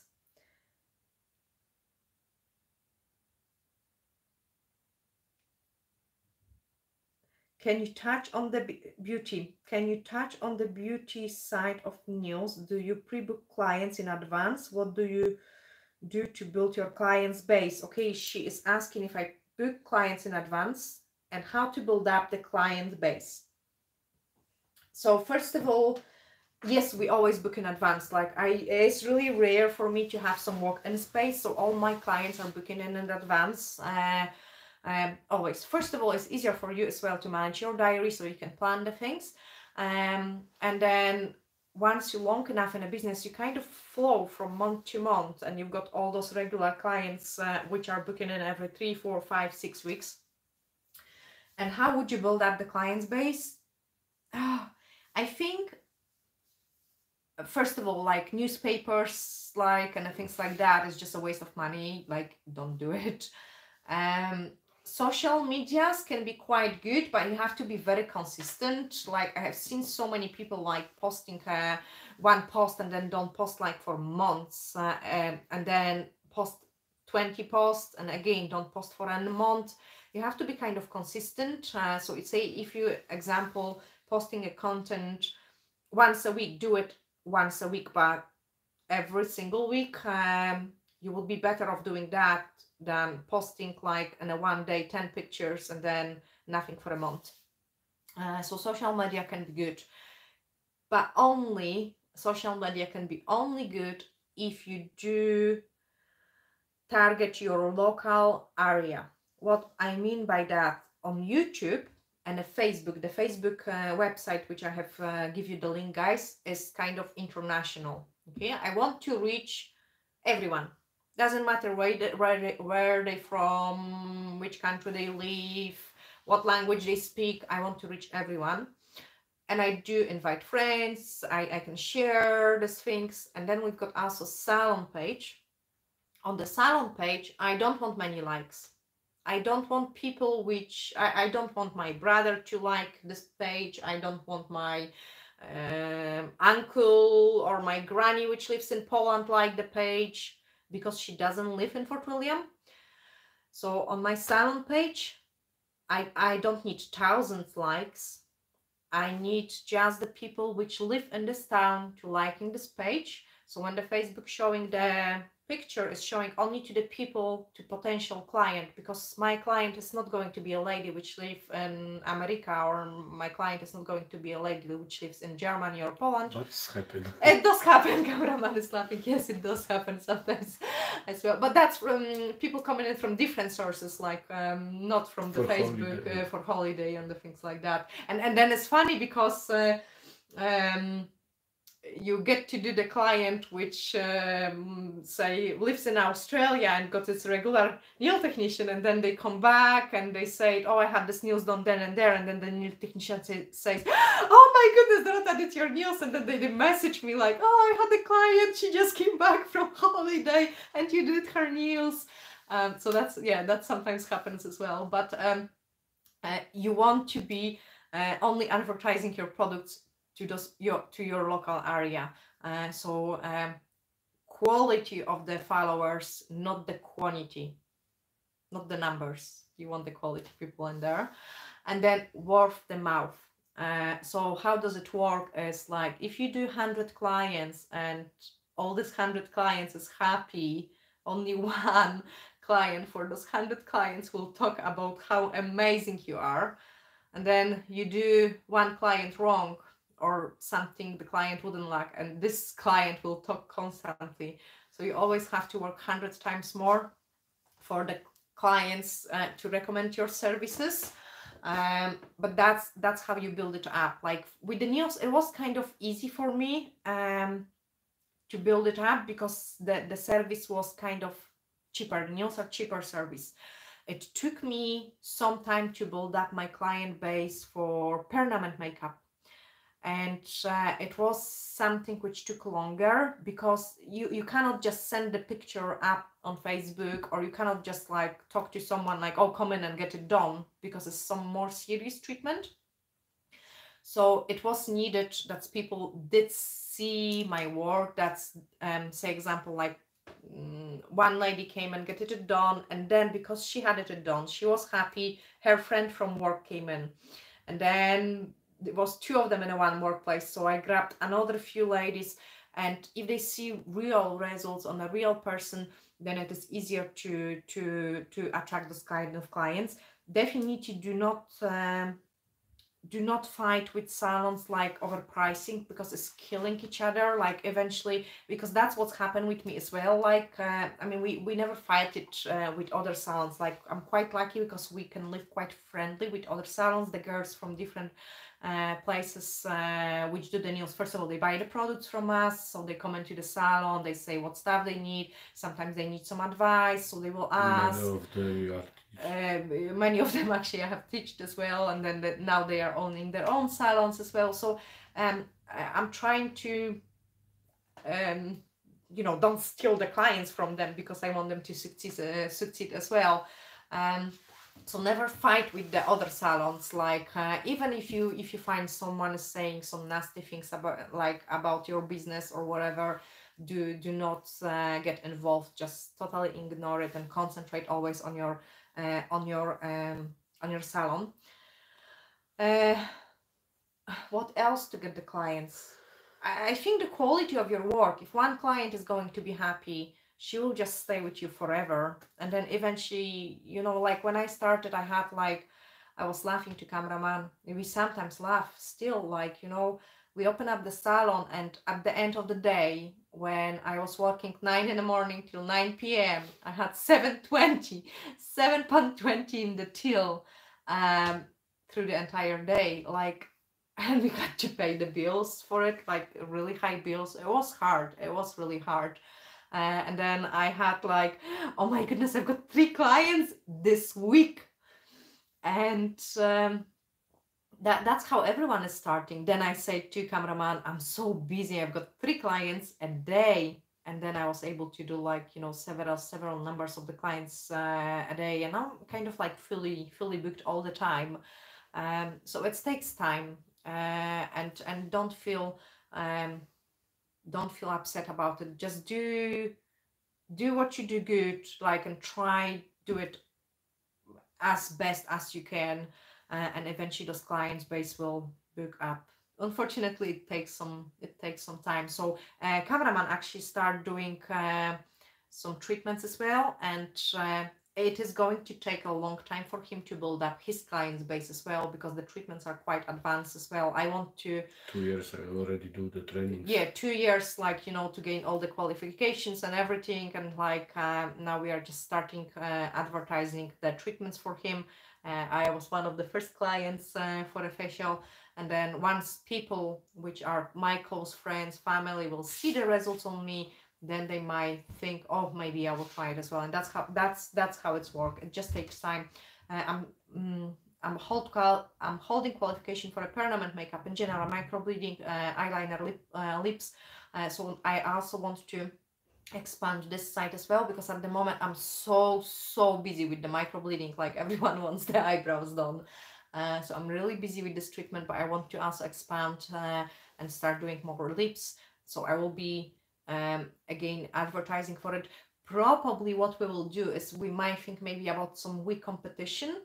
We was thinking with cameraman about putting up a post that's if the people share our website, we will pick up one winner. But basically we need one winner so we can show how great the treatment is. So this person could show to their friends, and they could see the results on the real person. And hopefully once we've got this one person, it will just kind of build it up. Yeah, I hope it was helpful. Let's see what other questions we've got in here.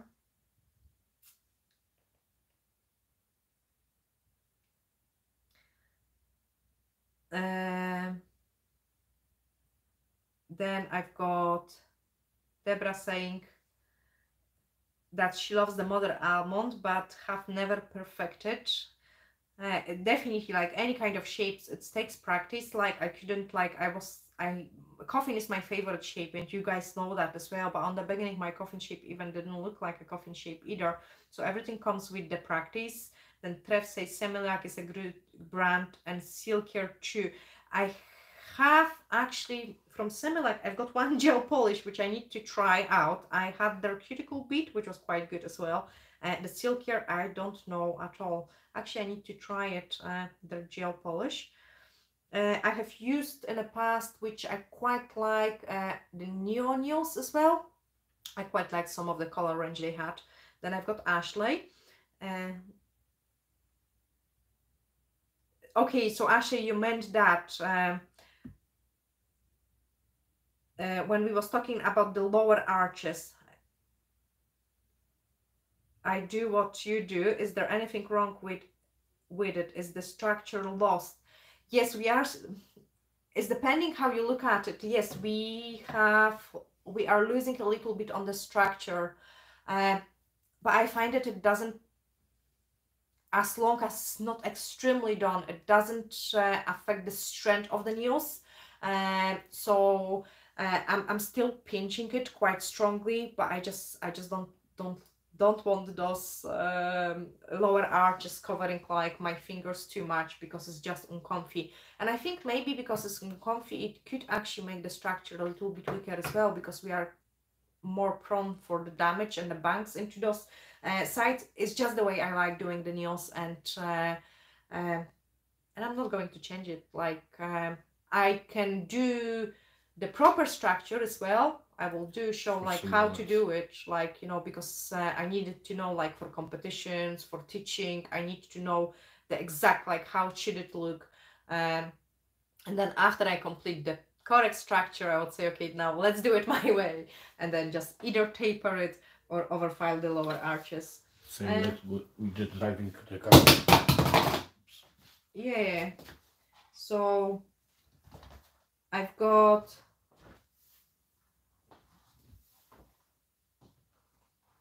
I think it's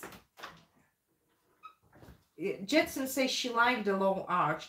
Yes, there are people which like those look of the lower arches. There are people which like the nails which are a little bit wider as well. So each of us got a different, slightly different style. I like those kind of the slender, and the smaller the better. Debra says she's going to plan a trip to Scotland. Yes, just pop in.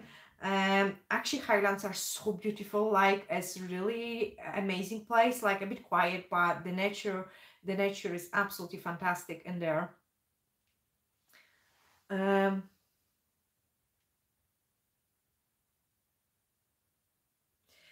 Then I've got Emma here. Hi Dorota, my question is in the community page about removal. I'm struggling with this, the removal of the products. Thank you, Amy. Let me, I've got the link for you as well, because I have searched it. There is few actual links on the removal. And I'm going to talk about it as well. Let me just quickly.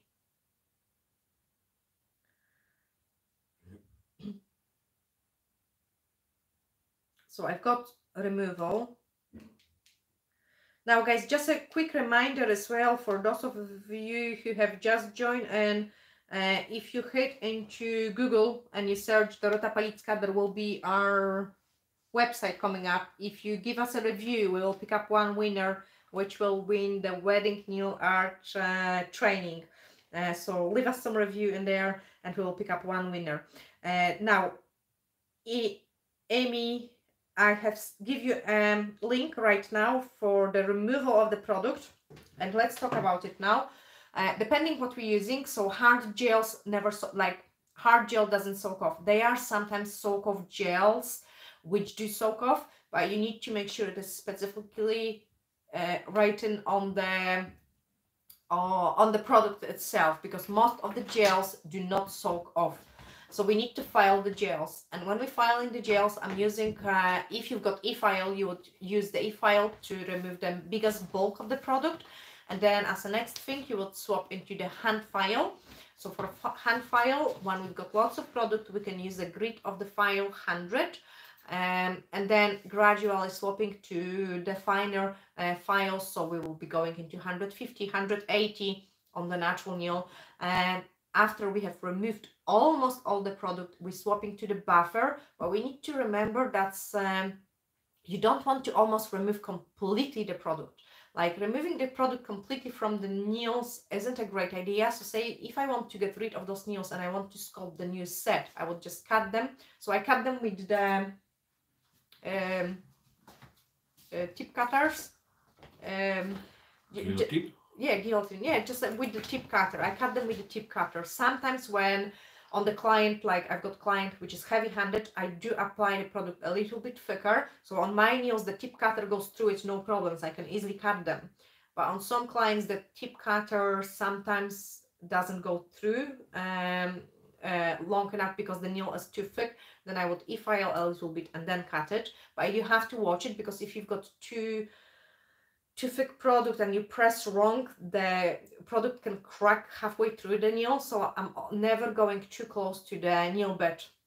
I'm more of a removing like free edge, like that's even when the cracks happen, it's not going to crack too strongly on the nail bed.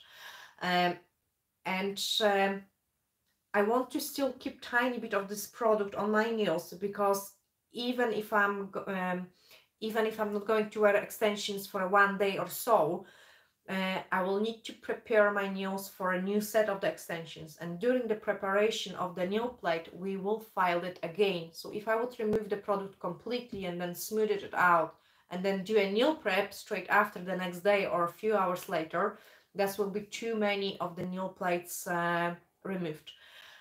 Another thing which you really need to watch out when you're doing a removal is the heat fraction. So if we file too long in one place, we produce lots of heat, and that can be really unpleasant. It's like rubbing your hands, like when you're cold, when you start rubbing your hands like this, even if you don't touch the nail plate, you're producing a heat. So when I'm removing a lot of bulk of the product, I will jump from nail to nail. So that's about the gel. Acrylic. When you're removing the acrylic, you've got the possibility to soak it off, and that is much easier, but also harder at the same time. It's easier because you don't have to file as much. So I would just open the top coat or gel polish or whatever is on the top, and I would open up a little bit of the acrylic itself and then soak it off in the acetone. Ideally, you don't want to dip in the client's hands into the bowl, the manicure bowl filled with the acetone, because then the fingers would really dry out, and it would cause the damage to cuticles as well, like, and it just doesn't look nice. I suggest you take either a kitchen foil, or there are some special nail wraps which has like a wee cotton pad in them, and then you would just apply it into the nail and keep it at least 15 minutes, like, and the warmer it is, the quicker the process takes. Sometimes when clients got freezing hands, the process can take much longer to soak off those nails. And then if you started with this hand, you would just remove it, remove some excess, reapply the acetone, put it back in, and then do it next nail. And I'm just kind of repeating usually this process 2-3 times. Make sure you do not force the acrylic removal, because then you could create scratches. And I see quite a lot of in the groups, like the people saying like, oh, we had the removal of the nails, and the nail plate seems so dehydrated. The dehydration of the nail plate is really temporary. When we do nail preparation, we have to remember that the nail dehydrator works for about 30 minutes only, and then the natural nail gets back there moist. Like, we only temporarily dehydrate those nail plates. So kind of saying like, oh, this nail plate is really dry, that's why you've got those white marks, isn't necessarily true. The truth behind it is this nail plate is damaged because we have used the cuticle pusher to scrape the old product from it. never force it. You have to be like almost no pressure. Like it should be basically like almost coming off when you kind of sliding it off with your finger. If it doesn't come off, that means it didn't soak off enough. And then once I'm very close to the natural nails, I still would swap to the buffer or nail file, and I would rather to gently file it off. But you need to have a really good control over your file.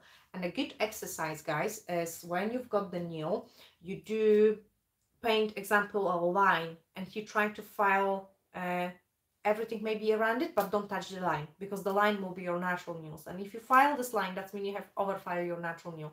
Those kind of exercises are really good for someone who is just starting up with the extensions. And then when it comes to the gel polish removal, we used to soak off nails in a salon when we was using the gel polish. The previous Nail Perfect gel polish was amazing. It was soaking off almost like when you was peeling those wraps, you was actually taking off the gel polish with it.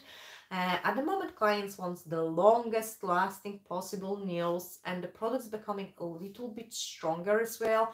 And at the same time, also we are using the High Shine No Wipe Top Coat, which isn't soakable. The soak of top gel is soakable, and this is affecting also the removal as well. It's a bit harder, so instead of trying to soaking it off for so long, we are applying a thicker layer of the base, or a fiber in a bottle, the builder gel in a bottle, where we can use the e-file. And I find that the conditions of my clients' nails are much better when I'm filing rather than soaking it off. Like soaked off surface of the nail, I feel is more prone to the damage as well. Same like when we've got wet hair. Hair are built up from keratin, same as our nails plate. And if I'm brushing through dry hair, it is okay, they are not going to break as easy. But if you take even a comb and you're trying to brush through wet hair, they are more wash your hair, guys, and like notice when you've got wet hair, you can almost kind of like even spring those nails, spring those hair. The hair don't behave the same when they were wet compared to dry. They are more prone to damage when they wet as well. And usually hairdresser says even I can notice actually the difference as well, like when I trying to don't when I'm careful when my hair are wet, so I don't break them kind of as much, because they behave different. Hope that did help and answer at all your question when it comes to the removal. Okay, what else we've got in here?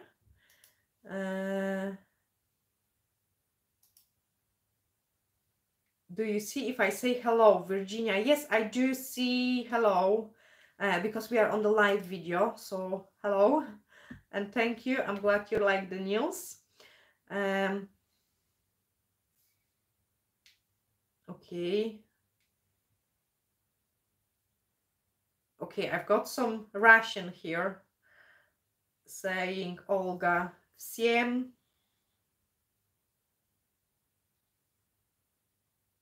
Oh Boże. Dobry? Всем добрый вечер. Dobry wieczór. Okay, that means everyone good evening. Yeah, good evening. Then guys, you are from so many different countries, and I had some people saying hola. I had also that's like nice. Different. I've got lots of Germans, guys. So I cannot write, and I'm terrible at like speaking different languages as well. But I can understand some things which you are writing, like even in Spanish, in German, Dankeschön, in Russian, and what other?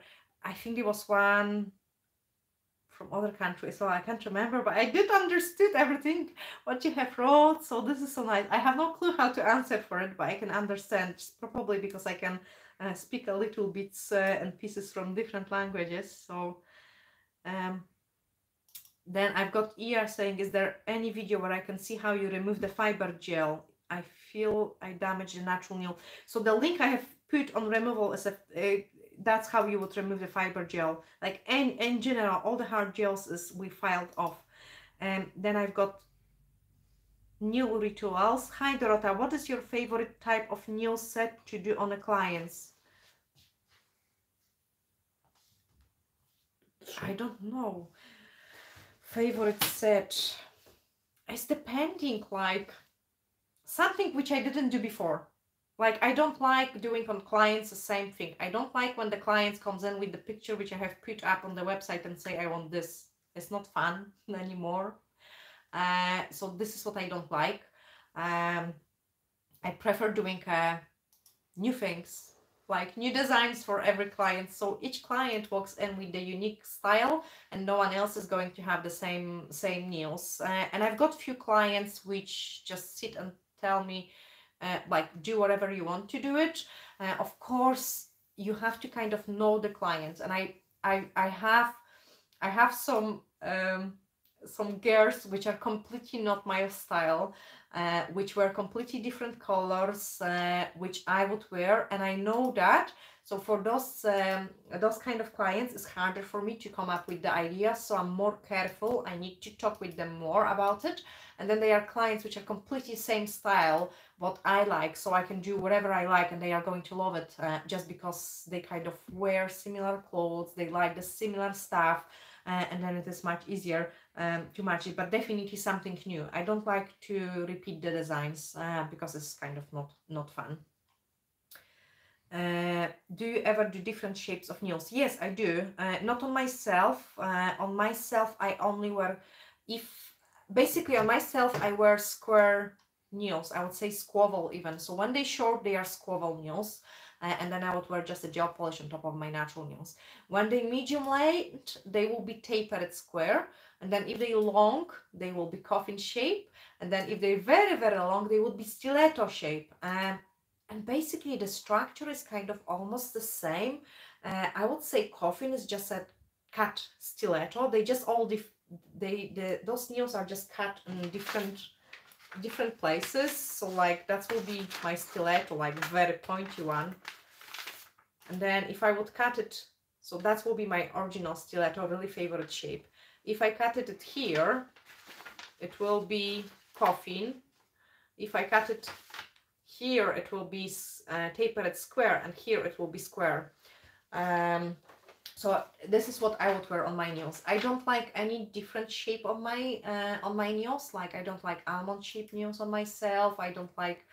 Mainly the reason for it is I've got quite wide and high side walls, nail folds. So I don't want too small nails, because then those fingers will look really chubby. I need to have a kind of decent size of the nail, if that makes sense, like covering enough of those fingers, and with the square shape, it just looks better. And then my nails are also quite straight, except those nails. That's why also they suit more of the coffin and a square shape. Why the nails which curve down, I do prefer doing almond shape on those clients as well. I would say in the salon, most of the clients wear almond shape. Definitely, almond shape would be most of my clients. Then it will be a coffin shape. But it's also depending on the fashion, because when I started my career, like everyone was wearing short square French.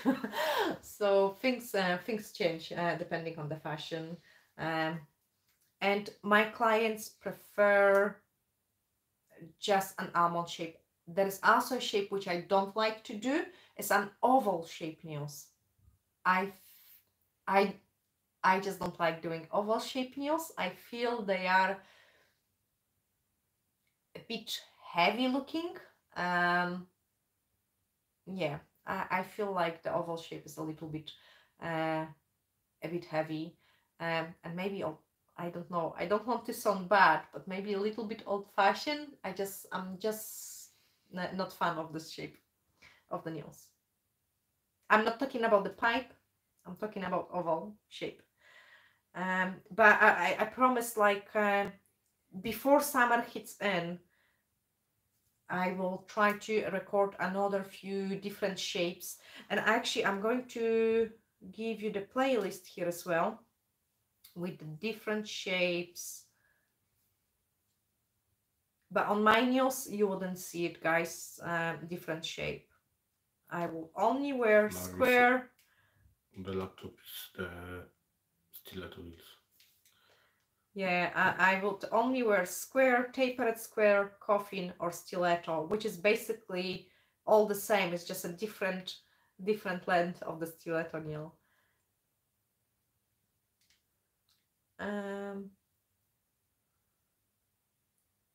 Okay. How thin would you have the free edge? Okay, the free edge should be a credit card thickness. That's the nicest free edge. So when you take the credit card thickness, that's how thick your free edge should be. So it's thinner than this. This is a perfect free edge. But then things aren't black and white. Guys, things aren't black and white, and don't be scared. Like I was scared to, I wanted to be black and white, but it just doesn't work. And in nail industry, it just doesn't work black and white, because we've got so many different people, so many different clients, and on every client different things will work, and the same thing not necessarily might work on the other client. So we have to sometimes try different things. And in general, credit card thickness will be a perfect thickness, and I'm okay with this thickness.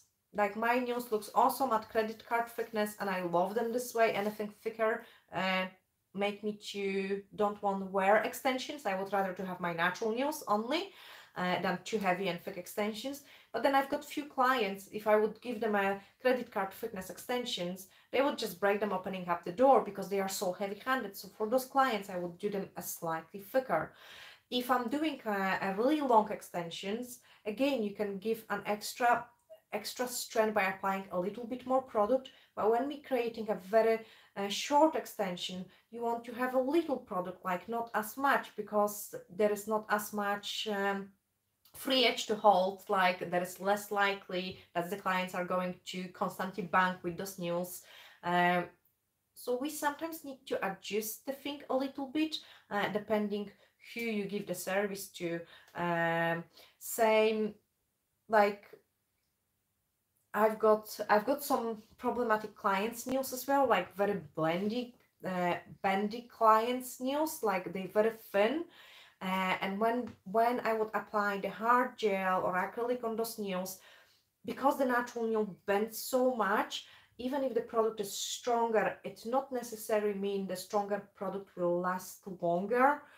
So for those clients, I prefer use more flexible product, which maybe isn't great for like a long extension because it doesn't have the strength. But because the product works together with the natural nail, the clients can have the nail enhancements for a longer time because there isn't a separation of the product from the natural nails. So so I think there are some certain rules, but it doesn't mean we have to just blindly stick into those rules, because it just doesn't work this way. Like things which it might not work for a certain type of the clients. And a cameraman will be a good example as well. When he done photography trainings, they had some black and white rules, and you need them as a beginner. But then once you develop, once you start producing once you're growing and you start producing a different kind of images, you can break the rules to create your own style. And same with the nails. You need those rules, because if you don't have those rules as a beginner, you will do the basic mistakes. But once you know the rules, you can break them. I hope that makes sense. And I'm breaking those rules. I'm breaking the rules many times because it works better for me when I break those rules. But you will, I get better end results. I think the longer you are in the nail industry, the more you kind of realize those facts.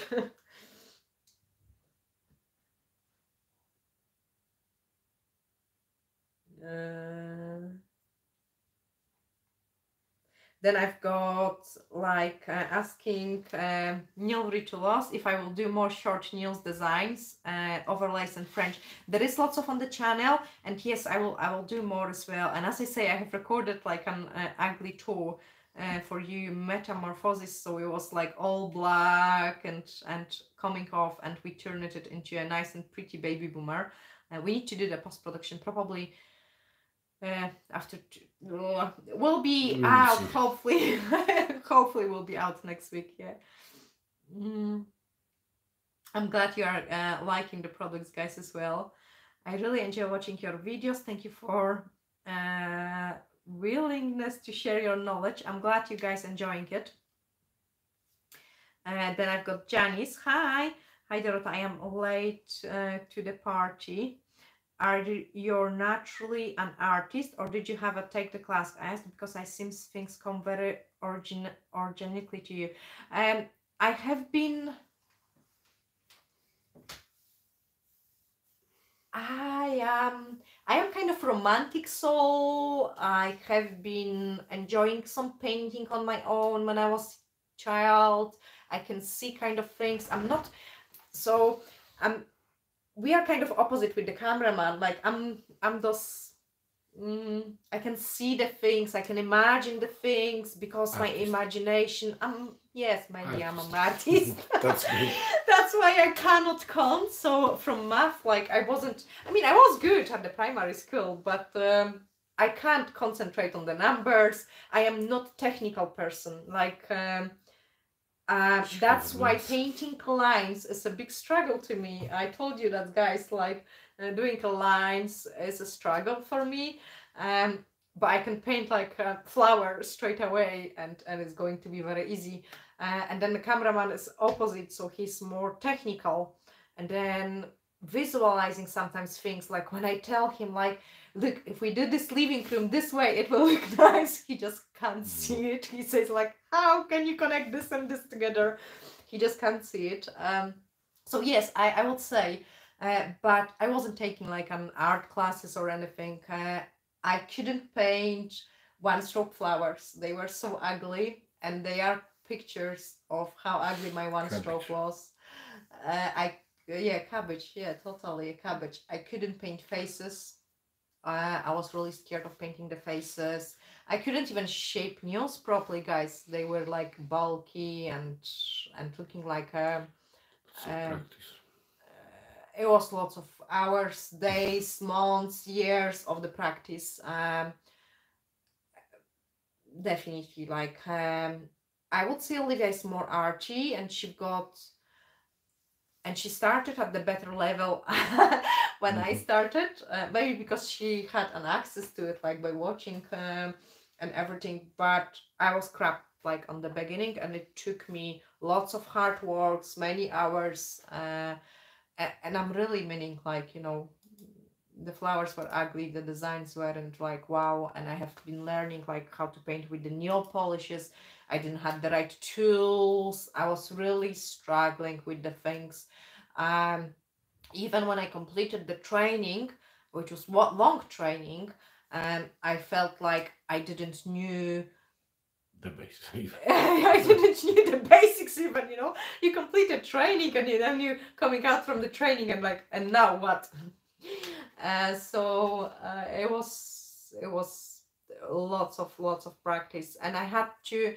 The tip I can give you guys was, when I have done the set of the nails, I have been analyzing everything. Like with any kind of job I'm doing, I'm analyzing it. So I would do the set of the nails, and I would think like what I could do better the next time. Then I was taking a picture of the set of the nails when the clients walk out, and I would zoom it in to pick up every single mistake. But my problem was, at the beginning, I didn't knew what I'm looking for.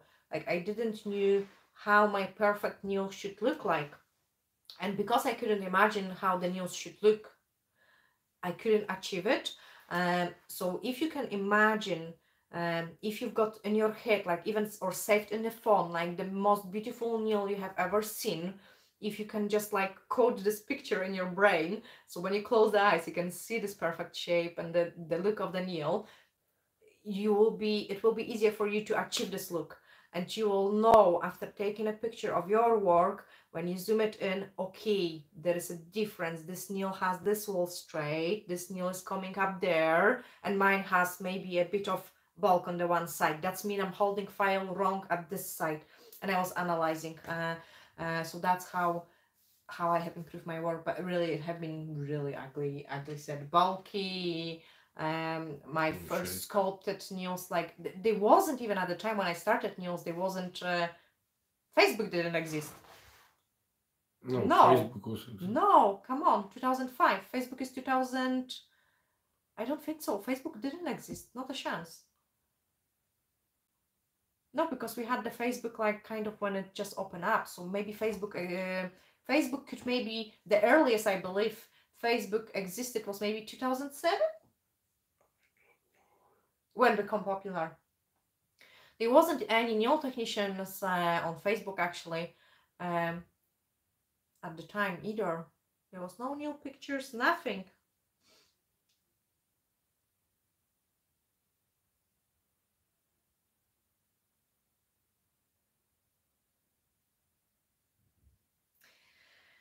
Okay, next question, guys.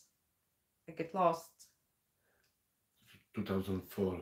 2004. February was changed the name for the Facebook, and before was the Face Smash from 2003. Ah, okay.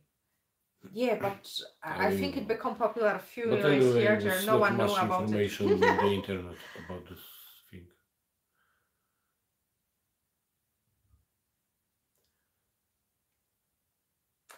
But so Janice, it took lots of hard work to get in there and learn all those designs, like one stroke, like and yeah. Then I've got Jen asking, what is your favorite nail art to do? One stroke transfer foil, but I'm talking the liquid gold and the liquid stones. One stroke. I love 3D as well, but I'm not doing a lot of it because I'm sensitive to the monomer. I'm not allergic to the monomer. I'm sensitive to the monomer, and I have to be extremely careful with it because gels contains monomers as well for its viscosity. So if I would become allergic to the monomer, I wouldn't be able to do even a gel nails. So that's another knowledge tip for you guys, but I love doing 3D. One stroke is really relaxing for me, but I like any kind of art on my nails. And it's funny because I like doing all those crazy designs, and then on my nails the thing which I love the most is just a plain gel. And the crystals. Yeah, plain gel and crystals. That's the look which I love. Actually, I recorded this as well. They are from Alina's crystals from Sarah. So that's what I love wearing the most. It just goes with everything, and yeah, one stroke definitely. Do you also draw on paper or only on nails? Would you say it is the same? Easy. I only draw on the nails, and painting on the nails is harder than painting on the paper. I used to draw some as a kid, honestly, just as a kid. I used to use some markers, and I was painting Sailor Man. You watch this story. I'm so old, guys. Yeah. So that was my favorite story to watch, and I was painting all the Sailor Moons like crazy on the piece of paper. But nails are harder because the surface of the nails is rounded, and you need to take this into the consideration. And also painting with the pencil or with the pens, I feel is easier than painting with the brushes. With the brushes you need more control of your hand, so it is definitely harder. Cameraman, please get Dorota her special drink. No, Dorota needs something. My special drink is coffee. I cannot exist without of coffee. So that's my special drink. To be honest, I don't. I'm terrible. I can show. I need to. Can I show my vodka? I show you guys what vodka I've got. So I'm not a big drinker. The diamond. Actually, you can show both. I'm not a big drinker. Like I don't drink wine but if I do drink, I drink fashion vodka, or I've got another one, and that's Everything with the sparkles. everything with the sparkles. Cameraman loves. Yeah, if you drink with sparkle as well. So but that's a diamond filtered vodka as well with some. But don't show too much on the YouTube because they can block. Really, they can block because of the alcohol. So yeah, we've got some diamonds filtered vodka as well. To match the nails because I like the blink. But as I say, I'm not a big drinker, so usually I don't drink even color juices like or soda. I'm happy with the water, coffee, and for the nights out I've got the diamond set.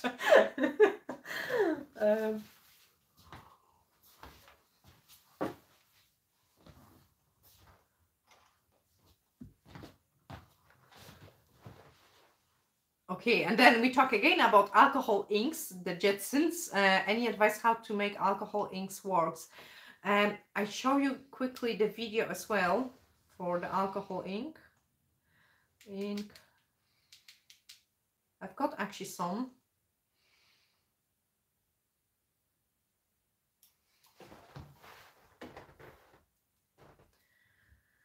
So I think you just need to do it couple of times. It didn't work perfectly for me either on the beginning, so now this one is an ink. I bet you're trying to do marble.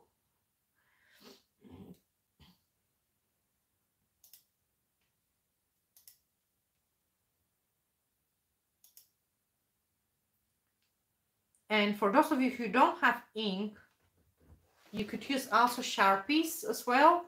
It's showing now. Okay. This isn't actually a Sharpie. This is alcohol ink as well. Yep. A pen from the, was it Born Pretty or something? I have, and actually I find it better than the inks from the bottles. I've got both. I've got the bottle ink and I've got the pens. The trouble with the bottle ink is I have split it so many times, and it's because it is ink, the actual ink is so hard to clean it, even from your hands. So I don't like the consistency of it, and the fact that if you kind of too excited nail technician like I am, you can easily split it everywhere, and then this is disaster. So the ones in pens are actually quite nice. And then for the ones in a bottle, I had also a clear alcohol bottle with it as well, so I could easily spread them. It's already 2.5 hours. Yeah, we're gonna finish soon as well. So guys, just a quick reminder, hit into the Google, search Dorota Palicka, and then our website will come up. So, and leave us a wee review, and we will pick up one winner, which will win the wedding nail art training. And it's actually really awesome training to complete. And then I've got Dan saying happy Valentine's Day for tomorrow. I hope you have a wonderful day together. We will after work. I'm actually working tomorrow. So we had the wedding, not wedding, we had a 20th anniversary of being together. So we have spent some nice time together as well. But yeah, we will. Yeah, I agree. I just want to know if the background of the one stroke she like more, like baby boomer, cat's eye, chrome. No, I think Jen, cameraman loves cat eye. I'm definitely, I think one stroke. One stroke is so relaxing, like really one relaxing. Stroke on cat eye. That's what I like. One stroke on cat eye. Yeah, that was looking amazing as well. Definitely. That was the question. I love when you do transfer foil, chrome and swirl and combination. It is beautiful and elegant, totally. Okay, I'm going to check, did I not miss any question on the community tab? And then we are going to slowly say goodbye to each other. I have, again, enjoyed the live so much. And I hope, guys, you don't mind if we are doing like a talking live. And then the designs we will keep for recorded videos. And the chat, it will be in the lives just because of our internet quality. Also, Jen, thank you so much for contacting us after the last live when I tried to show the designs and the quality of the video was so poor. Jen messaged me as well, like offering her help. But as I say, like, yes, we do wireless. So from the cable, it will be probably faster, but I'm still worried the speed might not be enough. Cameraman says he's working on it for you guys. I will do what I could learn. Yeah, he will do what he can learn, because we are self-learn like on so many things as well. Like, you know, like even trying to do the YouTube channel, you need to know how to operate the camera, you need to know about the lighting, about the photography, you need to be able to produce the designs, do the post-production, and then a little bit about the marketing as well, like how to get those people out to the people. So it's quite a lot of involved. Okay, let me see. We had shaping, consistency, lighting. Okay, so removing. And then I've got Beauty by Sharon talking about the prices, asking me about the prices. Then shaping, alcohol, yes, alcohol. I hope this few videos help you. Okay, I didn't answer only one question. No, two questions. I've got Davin, and then I've got Beauty X by Sharon. So I will just quickly answer Davin question because I think it will be shorter. I love longer nails, but they keep snapping at my natural nails free edge. It is because I'm making them too thin. Yes, could be for the length and your lifestyle, they might be a little bit too thin, or maybe they are a little bit too flat as well. If you are if they breaking like a flat surface is more wobbly, if they pinched it and more curved, they are stronger. I always explain it into the roll it in paper. So if we've got a piece of paper which is flat, it's not as strong as a roll it piece of paper. So pinching is causing like your nail to have a nice tunnel, nice silk curve, and then the silk curve gives a strength to the nail. So that would be helpful. And then thickness, but it also could be your lifestyle. Sometimes I have a client, I can do for her nice and thin nails and she doesn't break them, and I can do like a huge Kilimanjaro and she can break them as well. I find it like a more those unexpected bangs which cause the damage. When we sometimes bang, but the bang is kind of controlled, the nail might not break.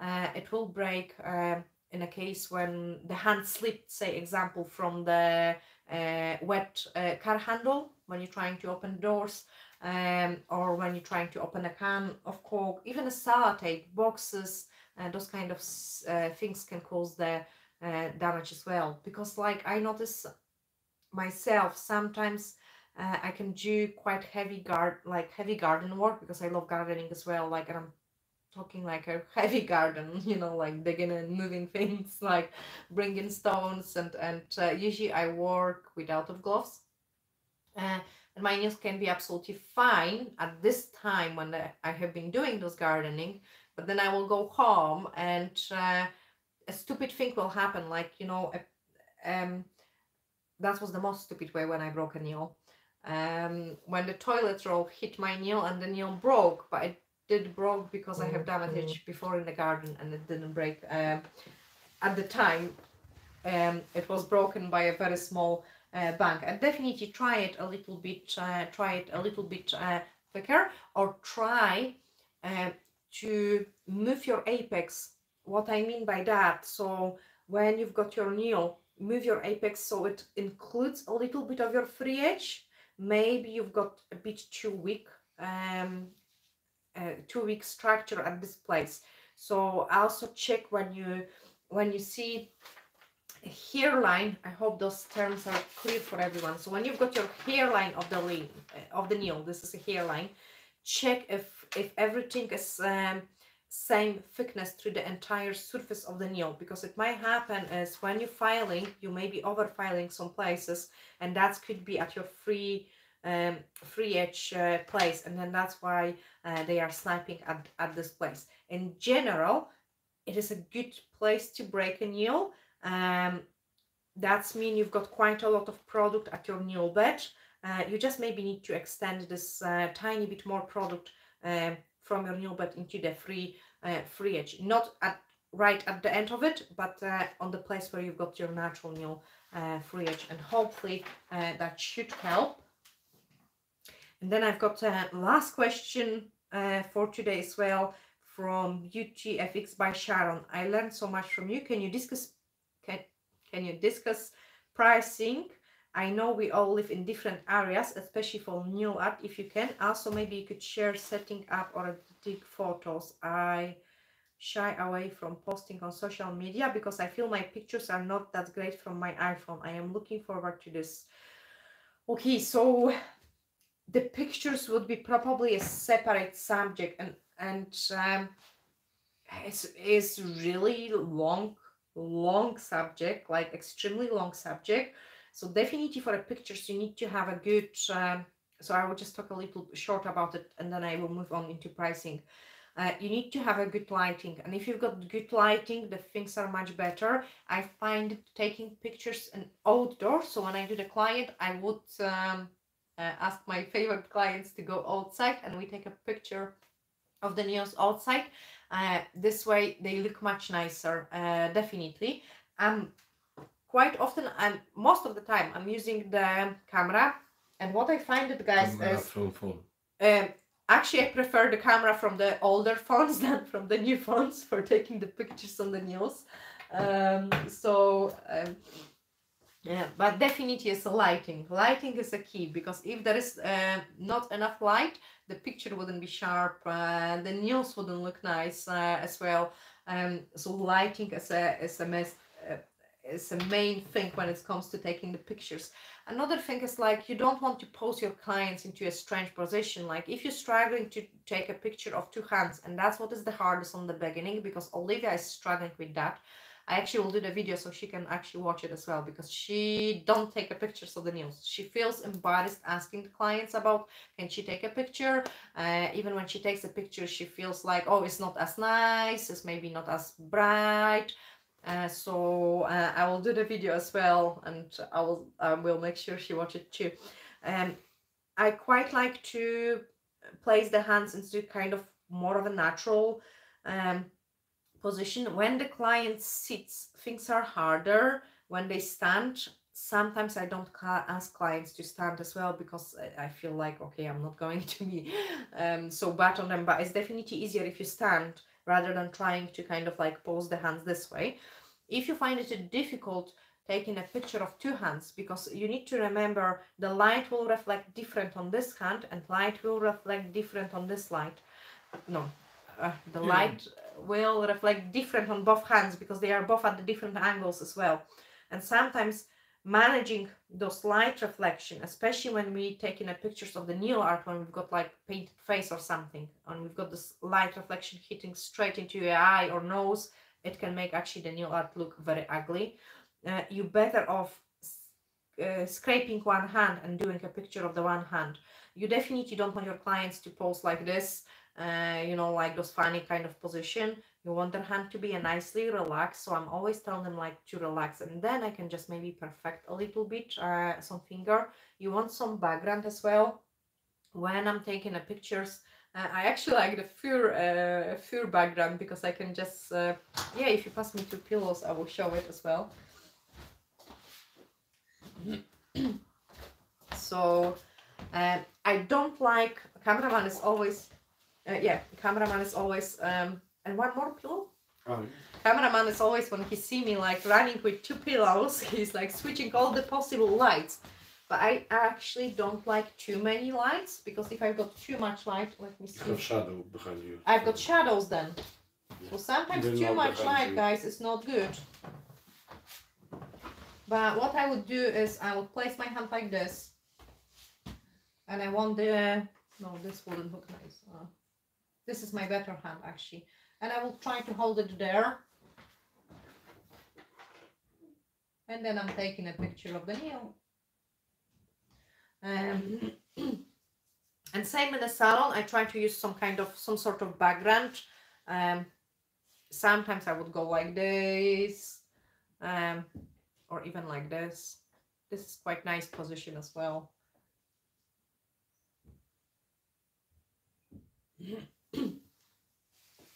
But definitely have some sort of white. To be honest, white looks always best, like, and I used to do pictures with lots of flowers and lots of things, but sometimes I was feeling like, because I have put so many extra bits and pieces, the main subject of the picture is gone, and the main subject of the picture was a nail, so I don't use it too much. And the last question, it was the pricing. So I will just talk a little bit quickly about it, guys, about the pricing, because again, it's a really large subject to talk about.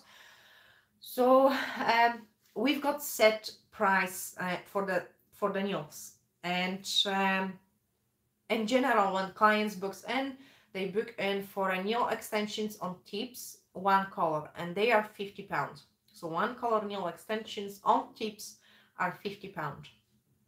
And if they want long nails, like longer nails, we add on, I don't have the price list to hand actually. Let me check if I can, because I really kind of almost don't remember it. But yeah, so if they want, so that's a normal kind of length. If they want medium length, it's £5 more.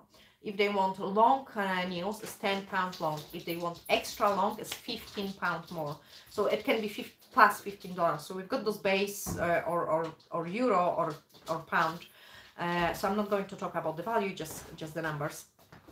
Then we've got the nail extensions maintenance. So that's infill, and that is £45. That's including one color. The gel polish is £30. The gel overlay, which will be like a fiber in a bottle or the things like that, is £35. The manicure is £25. Kids manicure is £15. Pedicure is £40. Pedicure is like a hard skin removal and the things. Pedicure and gel polish is £60. Nail extensions removal £20. Single nail repair is £5.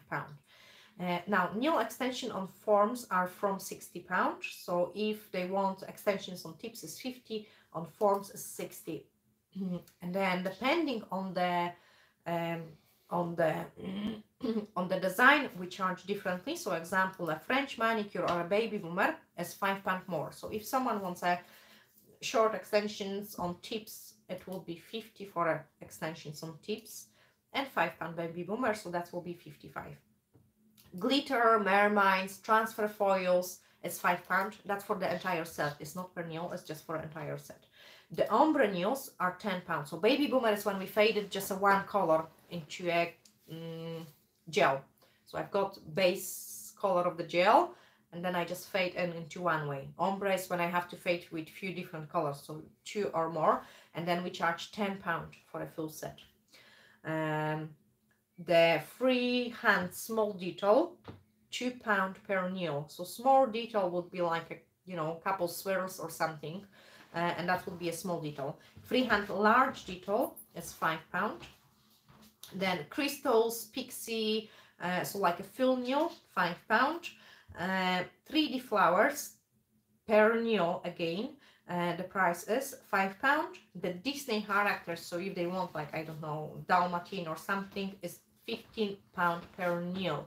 Of course, like even if I'm painting a Disney character and I would paint like a really realistic picture where I would spend like an hour on painting one nail, I would adjust the price a little bit, and sometimes there might be some character where I would painted it like I have painted it 20 times, and I can paint it within maybe 15 minutes, again, I would adjust the price a little bit as well. Plus, we offer some small discounts to the regular clients as well. And usually the clients which let me do whatever I want, and the clients which I'm using for recording, they would get some sort of discount as well. Because, say, example, when I do the removal of the old set of the nails, that would be $5. Then I'm sculpting the extensions on form, so that's 60, so that's 65. And then they are long, that's a 10er, so that's 75.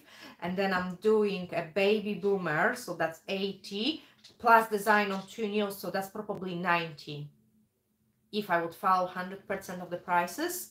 But then because they let me record it, I usually give them a discount, and I end up charging them like for a rebalance on the longer nails and the nail art rather than for like a new set. That's kind of the pricing which we've got it for the nails. We've got also different things, but that's not nail related. In general, we have always charged it for the nail art. Nail art cannot be included like in the prices, and I think clients also need to understand they are salon nails and they are kind of Instagram nails as well. And I wish to do all the time for my clients like Instagram nails or the nails like which I'm wearing, but there's a difference in the time which is needed to create this set. So the standard salon nails, they take me like 45 minutes because they are short kind of nails, like short square nail, yeah, with the French manicure, 45 minutes. And yes, will be £55. But then if someone brings a picture of, I don't know, like, you know, the most amazing coffin XXXL nails with like a amazing design, freehand painted, plus tons of crystals on it, it cannot cost £55.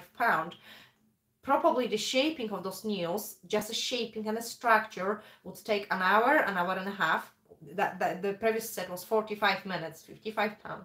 And then the shaping, the structure, plus a freehand nail art, because they are 2 Disney princesses, say example, and you take half an hour for each princess, so that just painting 2 nails, that's an extra hour, plus applying a tons of crystals, which can take another hour, and you ended up like doing this amazing set of the nails within like say 3 hours. So you've got 45 minutes, which is mean 4 clients for £55.